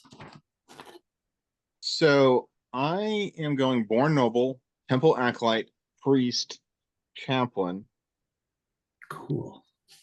Yeah, guys are pretty good at talking about being religious. Right now, I have Doctrine at B3, Oratory at B3, Read B3, Religious History at B2, Writing at B3, Ritual at B2, Suasion B3, Sword B4, Symbology B2, Temple Wise B2, Rite at B3, um, Faithful, Mark of Privilege, Tonsured and Vested, which give the Yeah, the affiliation. yeah. Yeah. So that is um pretty good. And it also gives me 53 resource points, Ooh, which I am putting at least 15 of those into a villa or a farm. nice. Um, yeah. And got a riding mount, white chainmail, clothes, traveling gear, shoes, personal effects, sword. Um, and then the secondary character idea that I had, the village witch, going to make her a romantic NPC. So if you guys need a place to live or hide out, the villa or farm would have plenty of space, and I would imagine that this would be on the outskirts so that the Strider would be able to come and go as they pleased, maybe without even my character actually knowing, but it could certainly be a location that could fit into to other characters' activities. And this in context of this war, what it like, I guess it's, kind of on the it's not in occupied lands, obviously. It's closer to Hotchotch, maybe. Maybe it's Mhm. yeah, maybe it's close to this cosmopolitan kind of crossroads, right? Like right on the edges instead of inland, because everything from the mountains about halfway through the valley is destroyed, held by giants, very dangerous and enslaved human population.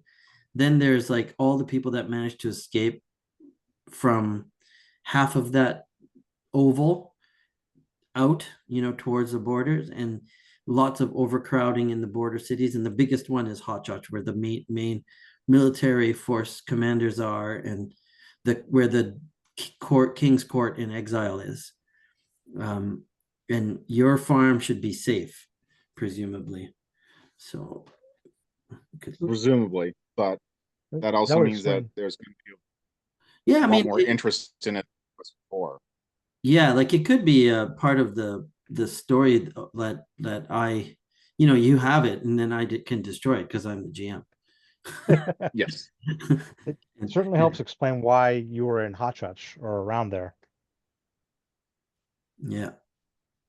Yeah. And that could be, something that was kind of expected of somebody that was going to be more of a priest, that, you put down some roots. It could be that the villa slash farm was it was, part of helping to support the local community either through food or through giving people that were directionless direction, whatever.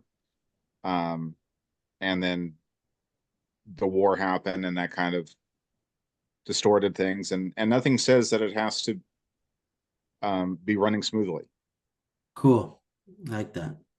That's and there was something I wanted to mention. Oh, are you familiar with the Greyhawk god Saint Cuthbert? Vaguely. Okay.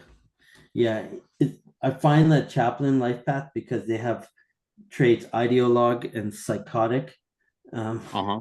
It sort of matches with the way Saint Cuthbert is kind of portrayed in the Greyhawk books, the Gord the Rogue books, and whatever. It's like nerdy stuff. Anyways, no, it's fine. Pelor is totally right up my alley in terms of the background of this. I love Pelor. I don't know if you guys ever played Curse of Strahd, or the 5e version. There's like all this stuff about the sun god, and in Forgotten Realms it's Lathander. It's kind of the same thing, like a lawful good god. Which I love. And I think you will play upon the politics a little bit with the religion of Foltis, and how they view you or treat you or whatever.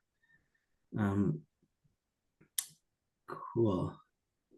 So you've got your character pretty much ready. Kyle, what are you doing? Dwarf. Dwarf? Nice. Yeah. And I'm torn between going more noble or artificer.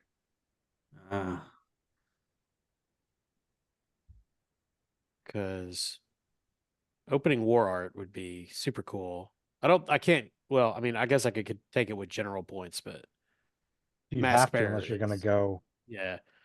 go 5 Well, LPs. Yeah. yeah, which I'm not gonna do that. Wow. Mask. Oh, wow. I don't know those. But I could go artificer and get ardent, and then tyro, and then go to something. I could either go outcast, adventurer, or host, like foot soldier. Mhm. I would like to get axe bearer, but the problem for axe bearer is you basically have to have one of the ardent life paths. Mhm. So Ardent is artificer, right? no, well, there's two. There's one in noble, Uh-huh. and then there's one in artificer. And And are I they think mutually like there? Can you be an axe bearer? so. Can you Axe lead bearer from the requires noble ardent Oh, noble in ardent. both cases. I like axe bearer. So that would Oh, need. axe bearer is rad. I mean, it's and super good. you can get to that in 3 life paths. Yes. Yeah, well, that's why I said I'm torn between doing like Yeah. noble axe bearer and something with I like mean, crafting skills, but if you're staying with 4 LPs, war art would be something you'd have to take with general points anyway. You could go axe bearer and just take true. war art. That's true. And There's no real reason to go artificer other than other artificer stuff. what is war art? Siege engines and weaponry? It's Dwarven magic weaponsmithing. weapons. Dwarven Yep. magic weapons. Yep. Yes. I think Yeah. that And would you get be access to a perfect. really cool mask. Yeah, I mean, in a campaign about trying to get the fabled axe of dwarvish lords. Hmm. Yeah. Yeah, That's kind of what I was thinking of. Like, he's for whatever reason this dwarf is totally bought into the quest, whether or not it is, whether or not we're on a wild goose chase. We'll see. But right. so We I'm got a probably going to tough. go Yeah, sorry. Go ahead. born noble, ardent, axe bearer, in the noble setting. You have one more. God, Yeah, you're I'm probably gonna brilliant. go to I mean it's dwarves, man. Go to Outcast and get like Adventure. Adventure is so I'm reticent to combine Adventure and Axe Bearer because they're both like really, really good. And Dear dwarf. it's yeah, but also like I don't see an Axe Bearer becoming an adventurer. Oh, I mean, obviously it could happen, but especially a noble axe bearer, like Oh, it is a I'm major. thinking, Yeah, it's a major. But the other side is, Kyle, like dwarven In culture place. feels super regimented, right? mhm. And if you're a dwarf that is not part of a company in a time of war, you're a fucking outcast. You know, Yeah, like, that's what I'm gonna. that's Yeah, world that's building. Let's look at it that way. If yeah, you're, that's why I'm gonna end in Outcast for sure. yeah, okay. I just don't know which one. I don't. I think Adventure's too good. Um,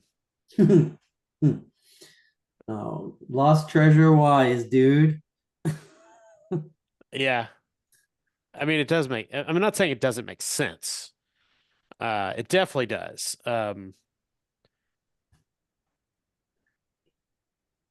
It's really, yeah. It's. I may go Adventure. I don't want to. It's a That's really great. cool. I never looked at that ardent, like, I like that a lot. Cool. Well, I mean, so my thought is like he's a dwarven, essentially a dwarven prince that is escaped either or was either away from the dwarven hold when the invasion occurred Mm, or escaped when it fell, which we don't have to necessarily clarify. mhm. And now Or he you went against has the orders of your lord and went to join the forces defending Geoff despite. Yeah, like a yeah relationship, maybe a relationship with one of you guys. yeah Mm, I thought about taking Oathbreaker mm. That works. Mhm. or maybe Howard. I don't know. You get some, you get that social skill, falsehood and ugly truth as a fork. Mhm. Mm, Mhm. But also Oathbreaker, the downside of Oathbreaker is it kind of like alleviates one of like the cool things about playing dwarves is that you can't do oaths. yeah, Yeah. yeah. How keep having an oath is really fun, especially Oh because yeah. when you tap in greed. So So cool. So that's kind of what I'll probably just go adventure because it's super cool and very if it wasn't super appropriate to the Axe of the Dwarvish Lords. Honestly, having two characters with survival type skills while we're marching around this devastated countryside is probably going to be very, very useful. yeah, And like it's got a lot of survival skills that our Strider is not going to have. Hmm. It's a different set of skills. and James, your character is a like kind of like a female wizard, right? A sorcerer. Essentially, yes, but not using the sorcery skill, Mhm. primarily using summoning. Do you have the Uh, sorcery skill? no, um, You don't have I access don't to think. it. What's your life path? What's Source, your life path? born peasant, augur, recluse wizard, and then lead to outcast and take crazy witch. Okay, recluse. And Recluse skill wizard wise, has sorcery. Sorcery's an augur. Yeah, yeah, she could take sorcery. It would do your definitely be a drain on resource points. right. Um, But a charm here or there could be um pretty fun. Mhm. There's also That's true. going with your idea of spirits and spirit world, and Hmm. like, I mean, this is a bit tropey, but a female peasant of the old gods. You could Hmm. also have speaker of names That's true. Let's see. because you mentioned something about summoning the ghosts, Hmm. and therefore you have an affinity with that millennial space, that world of the spirit. That would give them both um, summoning and spirit binding. I don't know if you want to have a character with two different forms of magic. Uh, uh, yeah, like, that's a I think good that's a question. lot for a player to handle for sure. Yeah, yeah. Um, Especially given the fact they have other magical type skills, like enchanting is on and magic adjacent skills like herbalism and folklore and things like that, and alchemy. Yeah, it's a lot. Okay, recluse. Yeah, I like if you want to take sorcery, but if not, that's cool. I like summoning as itself is pretty neat. Yeah, I like the idea of being um, a not a traditional D&D necromancer, but Mm. someone who summons the spirits of the dead and bargains with them. Is there a That's kind of place what in I was going for. society? Is there a place in society for someone like you? Like, do people in the village or nearby villages come to you for, and how is that juxtaposition against Mhm. faith and the shrines to Pelor or the local church, Sure. and what's that all about? I'm seeing it kind of like early early in medieval Christianity where um, both were recognized and there was a lot of friction about whether or not it was heretical or of the devil. Um, she is born peasant, not village born. She doesn't live in a village on the outskirts of the uh, dim forest, but she lives near it. Mhm. So I'm thinking that villagers would come to her um, when they're in need, but otherwise she's more or less treated as an outcast because she does treat with the dead, and it does more or less rub up against their religious beliefs. Um, so people will treat with her even though um, it's probably heretical to do so. I like it. You know, and Yeah. it's an isolated community, so the fact that in the capital they may burn her as a witch, they're just not going to tell the capital that they have a witch living on the outskirts because she provides a useful service. I think, like as I mentioned about this valley being secluded and kind of tucked away Hmm. from the imperial capitals like Hmm. Keoland, um, many chiefs, Yep. clansmen, they they would never do that, and the king knows not to do that. Yeah. Burnings of witches is not done in this world, in this duchy, because they're still close to the old ways, um, which is cool. Okay, I, cool. I, So yeah, I got that idea just looking at the Wikipedia article on Geoff, and they were talking about the dim forest where it's filled with mist and there are rumors of hauntings and things like that. totally So, right. Cool. And there's also like this rumor of a mysterious wizard that lives up in the mountains that you can see from, mhm, you know, and not too yeah, not too nobody far away. knows. Yeah. And people get confused when they're walking north up the dim forest. They get lost, they get turned around and sent back to, wherever. Cool. I love it. Yep. So what brings you guys all together, and that all that we need to figure out. Um, I can play maybe another 10-15 minutes, and then um, I was thinking for a first session, we'll ease the wives into it.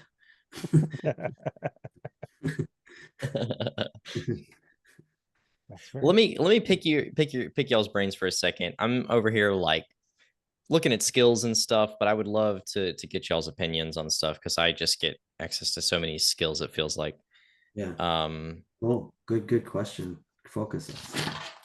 I know the Strider gives me appropriate weaponry. I don't Mhm. know if you had any preference on what that looks like. I was thinking like, I don't know, sword and bow. I guess that seems like your typical kind of Strider Ranger Yeah, you, you stuff. you could grab sword, bow, and knife with all of that. Okay, cool.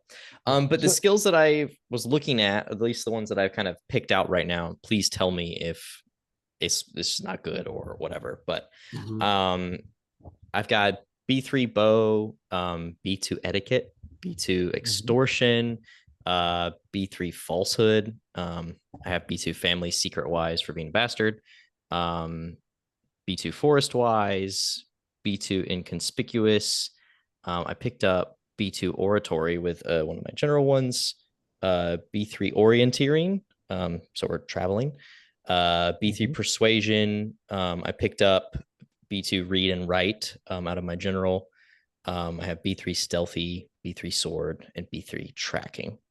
Jesus, solid month. And I still have 2 general points that I'm not really sure what to do, but I guess how does that spread sound? That's a pretty massive skill list, and a lot of social skills to boot. It's freaking. So, did you buy sword still? What's your sword? Yeah. I meant to B3 sword.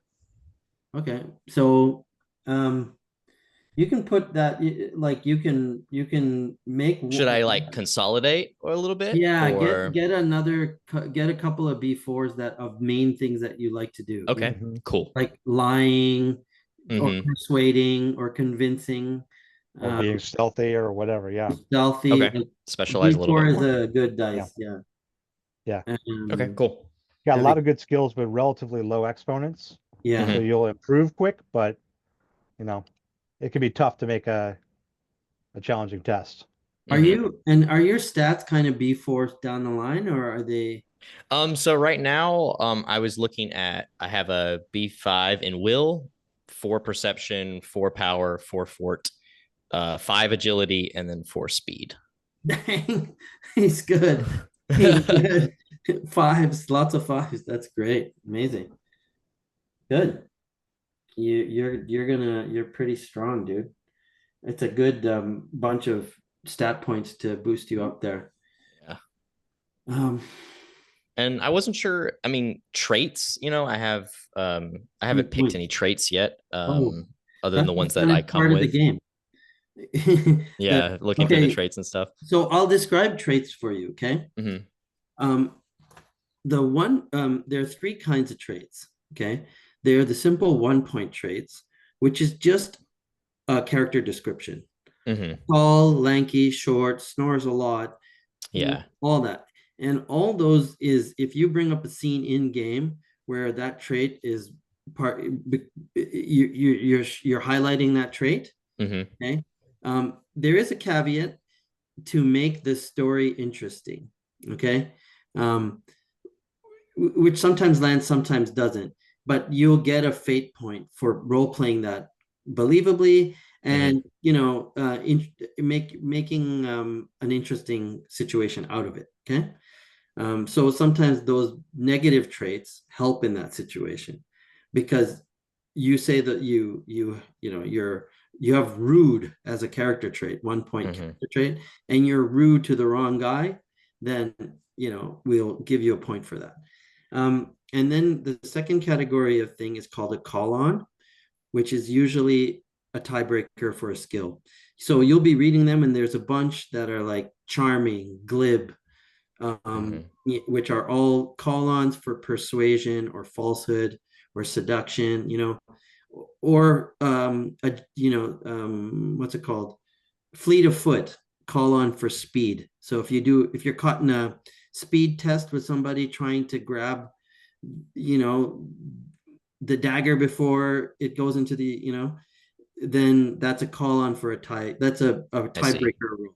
Yeah.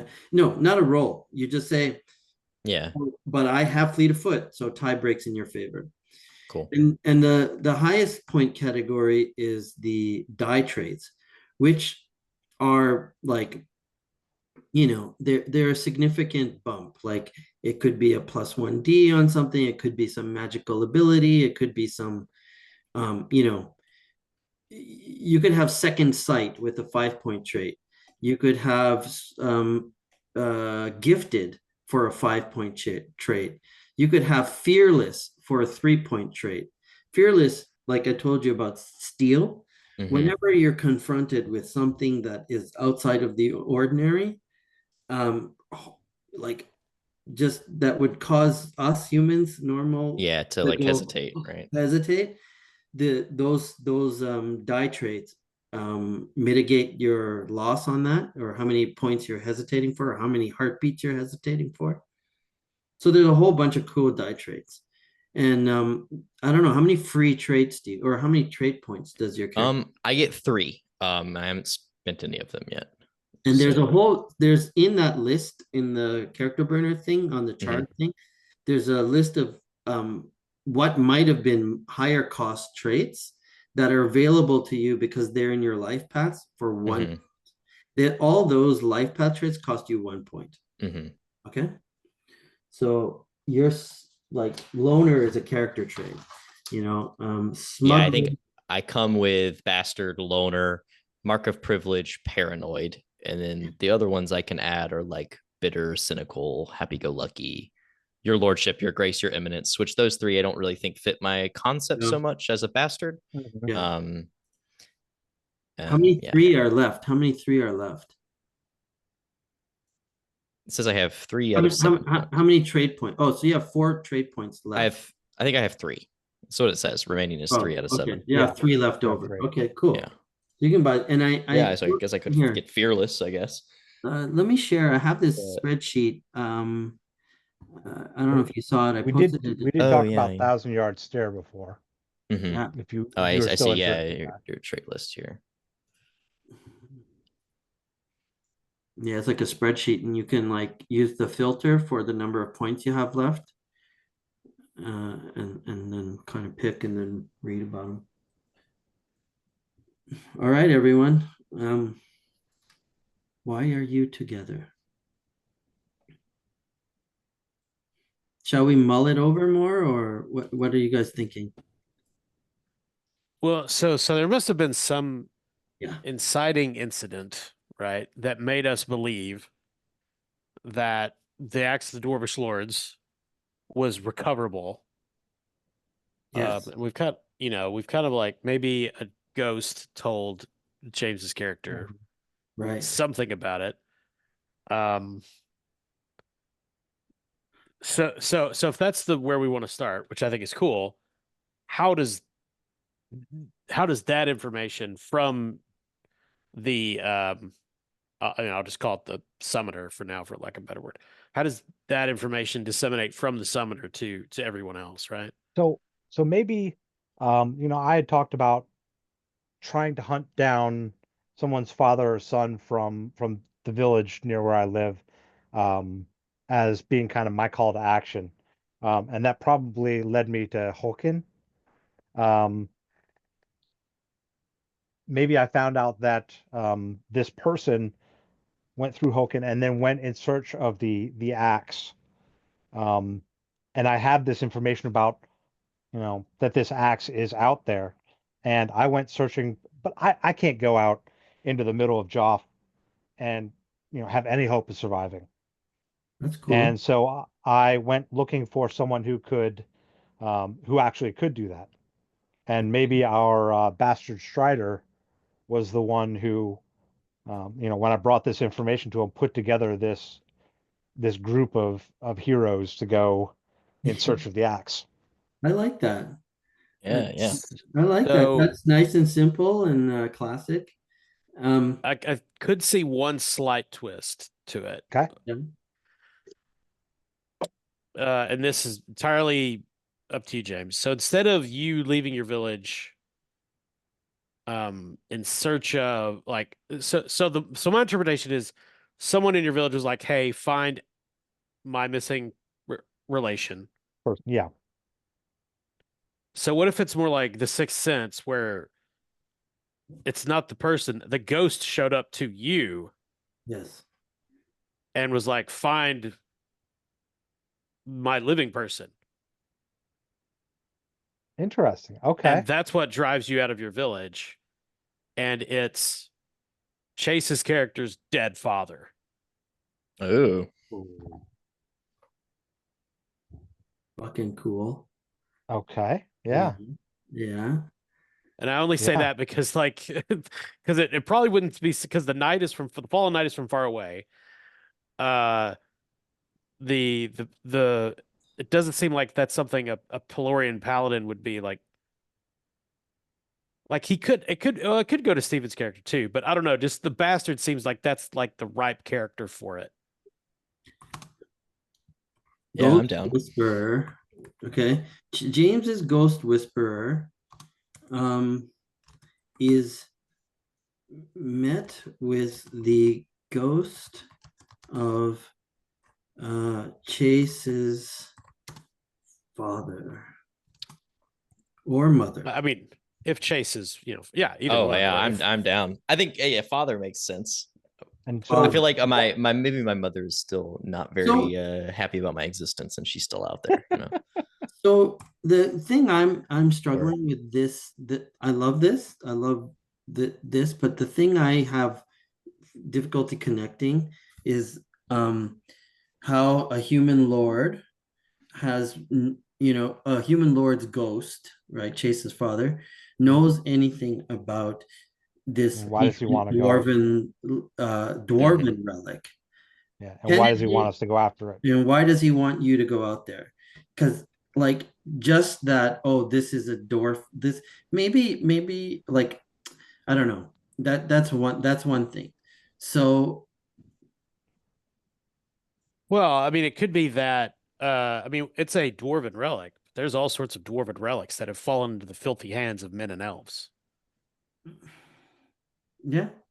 You know. Yeah, and maybe Chase's dad was an adventurer type and kind of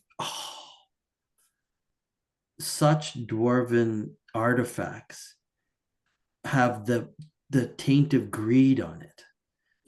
Have the power of greed on it.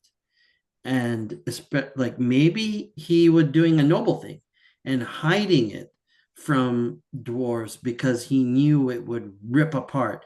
So maybe Chase's father is one of those human communities on the edge of two or three dwarven mines, and he has relations with dwarves and he did business with them, so he's keenly aware of their culture, and he doesn't want the rumor of this thing coming about because he knows it'll just bring them all to death or blows to each other, or he is coveting it because it's taken him over, like the greed, and now he's dead and his ghost is mysteriously actually wants it for itself or some kind of weird twist.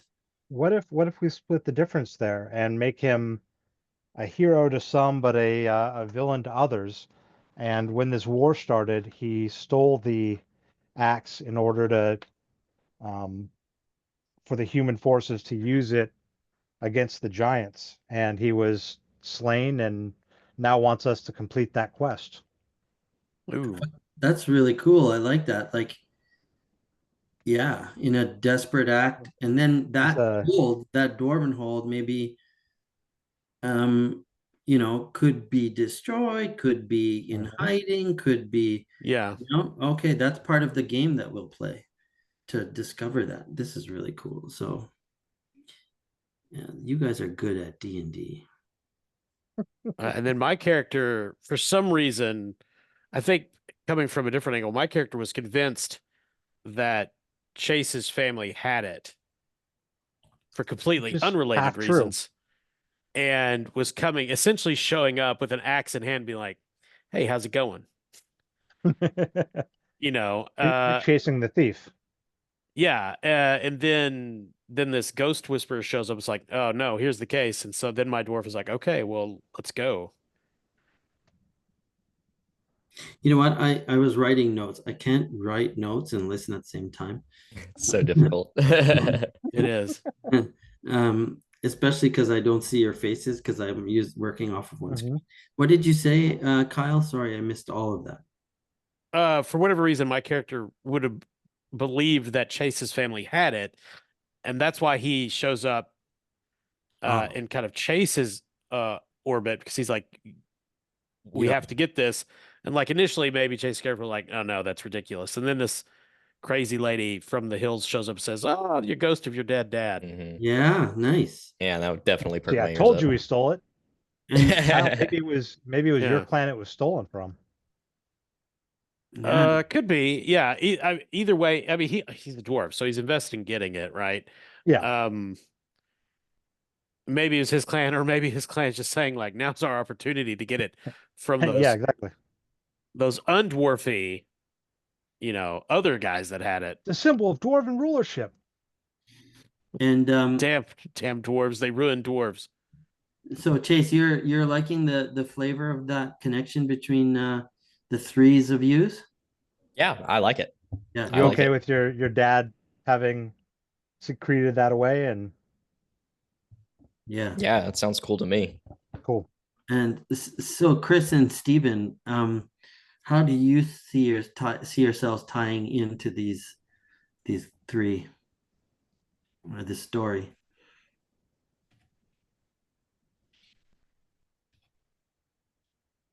Matt, Steven, if you want to start. Pardon? That's No, I was saying if you go, yeah, Steven, go first. I was saying, yeah. um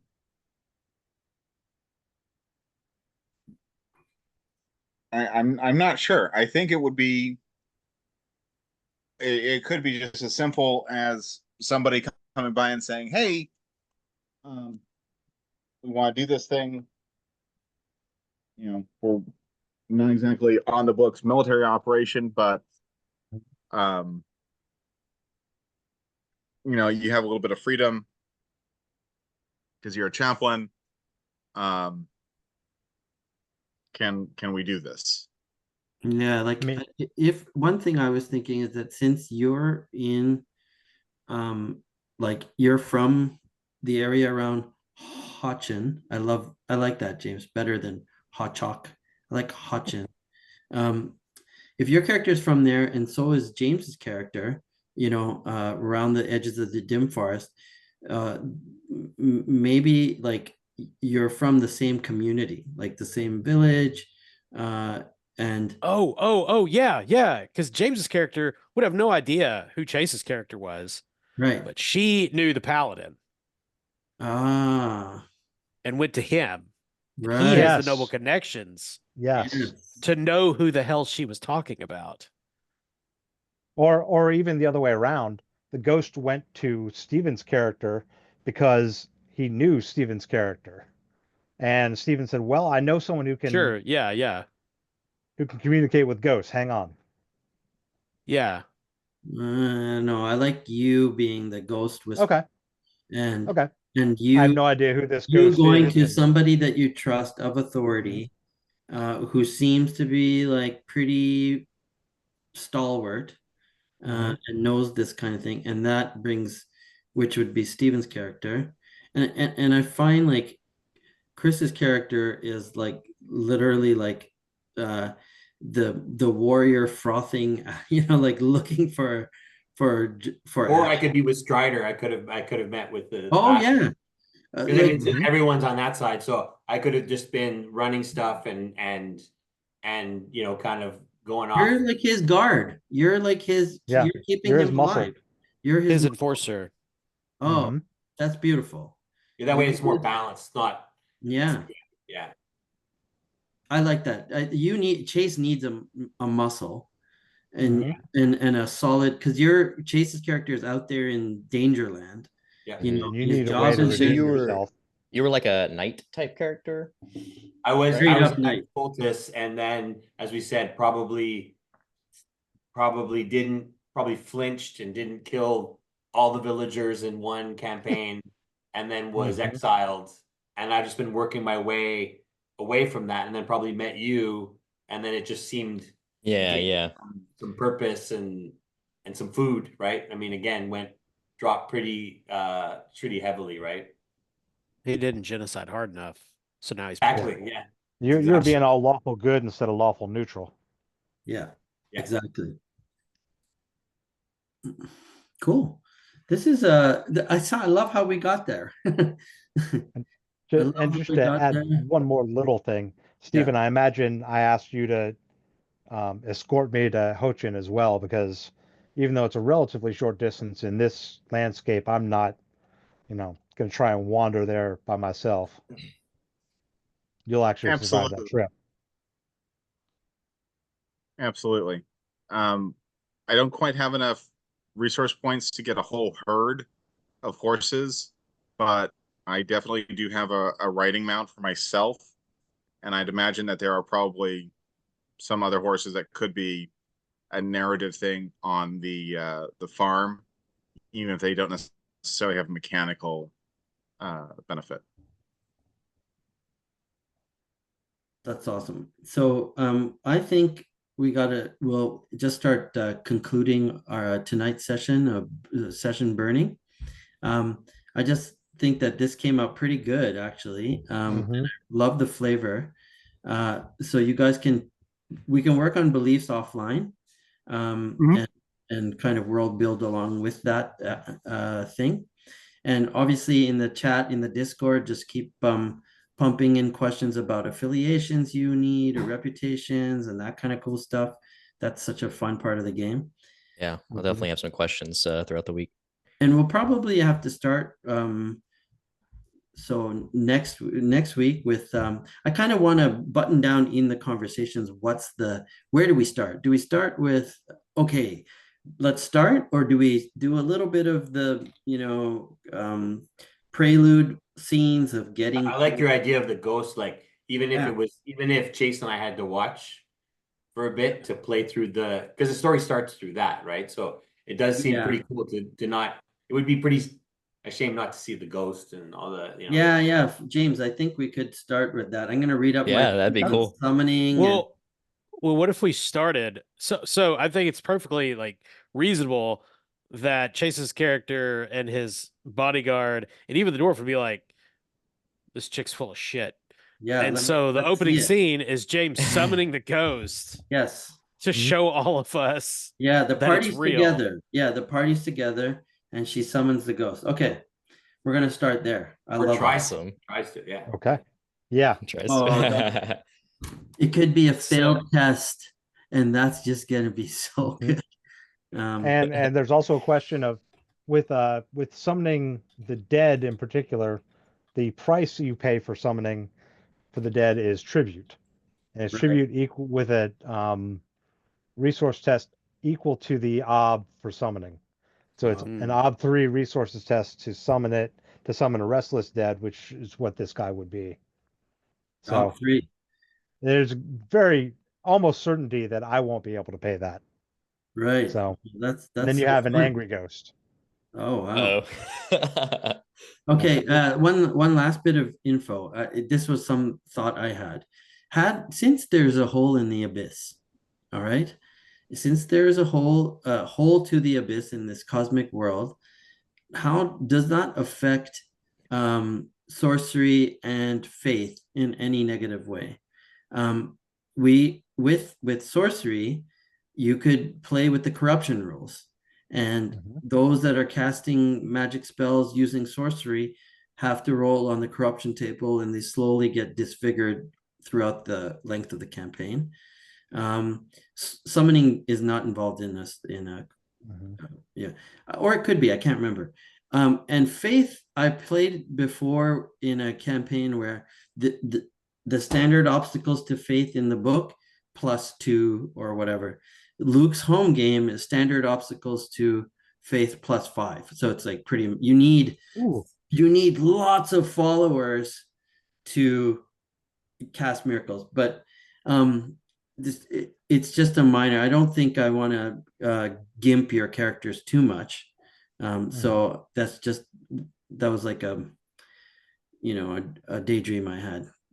I think let's play raw initially, and then like when we do a trait vote, we could always revisit and be like, is demonic power growing or not? And it could, and that could be the end of the arc almost if things go worse, right? Yeah.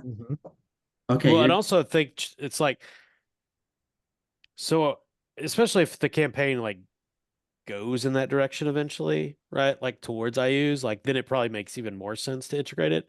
Yeah.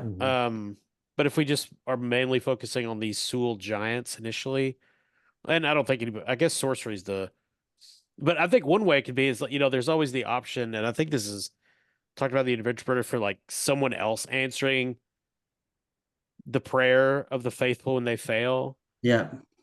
And Yeah, this adventure way, it's burners. like, Yeah, then it's interesting. Yeah. yeah, and in this way, in this case, it's like that's like way more likely now because Yes. the portal's open and demons have a much more Yeah. greater ability There to are people meddle. around to answer. Yeah. Yep. Okay. Well, I'll do that. That's for sure. Whether it's like a die roll on a failed that would, like a 1 out of 6 or more, that chance could mean like actual. But I'll read the rules too. I haven't. Yeah. Really looked at And I think you can just pick what you think is interesting in that particular scene. situation. Yeah. Yeah, I like that. True. Yeah. Yeah. Oh, of course. Is it cool to have a demon lord answer instead of your god? Yeah. This is an a imp. technical question. Do you want us to make our characters any particular place or? I think post them in Roll20 because we're gonna like you make them on chart and then just either you can make it in Roll20 like the standard way, or you can make it in chart and then just type everything into Roll20, because then all the macros are going to work when you do the dice rolls. Yeah. And I can keep track of your beliefs as I'm watching. Yeah. And oh, Chase, man, the freaking bookkeeping skills for this character sheet is pretty intense, but it's Yeah. really cool to see it grow. Like to see your character Yeah. grow. It's really cool to see. Oh my God, at the end of like a campaign arc going, oh my God, I spent 9 persona points, 11 fate points on this one belief, right? And then looking at that, we'll say, Chase, man, you deserve the smooth talker trait, and you're going to have a +1 on persuasion all the time or whatever, because you're tracking how you role play. It's amazing. I'm really That'll really make interested advancement to tracking a lot dig deep. easier. Yeah. Yeah, I'm Oh excited, yeah, guys. for sure. Can Sench, can you enable character sheets for us in the Roll20? Dang, I didn't do that, man. That's what Chris was saying. Yeah, how do I do that? Roll20 dot. So I just heard from my my son just got his first girlfriend. Oh, Yeah. it's oh, He's can't think in, of he's in I've got- grade 12. Not grade 12, he's 12 years old. Sorry. Yeah. And then how do I just tell me how to do it quickly? So if you click just on any character sheet, you can just assign it to a player. Oh, yeah, okay. And then you can change. Yeah, you just give them essentially what you want to look for is give the full editing ability to whoever's sheet it's supposed to be. So I was Chase, able to create I a was able to make my character own. sheet. But... Yeah. Really? I just Every clicked time on I clicked, the plus character button. yeah, It popped it open for me. yeah. just every time I created did one. that, nothing happened. Huh. Have you tried getting good? I tried, but it didn't take. What browser are you Oh, using? I had it. So I just clicked it and it worked. And the only thing I did differently is instead of having it on half the screen, I had it fully open. Guys, I gotta go. I gotta find out about Okay. my son. You guys hang out Yeah, if you want, have a but I good gotta night. go find out Cool. about this. Gotta run to Yeah. the night. It worked for me. Good night, Thanks, Sanj. Don't do it. Thanks for night. setting this up. Yeah, This is a thank lot you of very fun. much. Look forward to this. Me too, man. I'll put the notes in the Discord. All right. Thank Awesome. you. Awesome. Cool. Awesome. Appreciate Good you night, doing guys. that, Chris. Later, guys. Good night.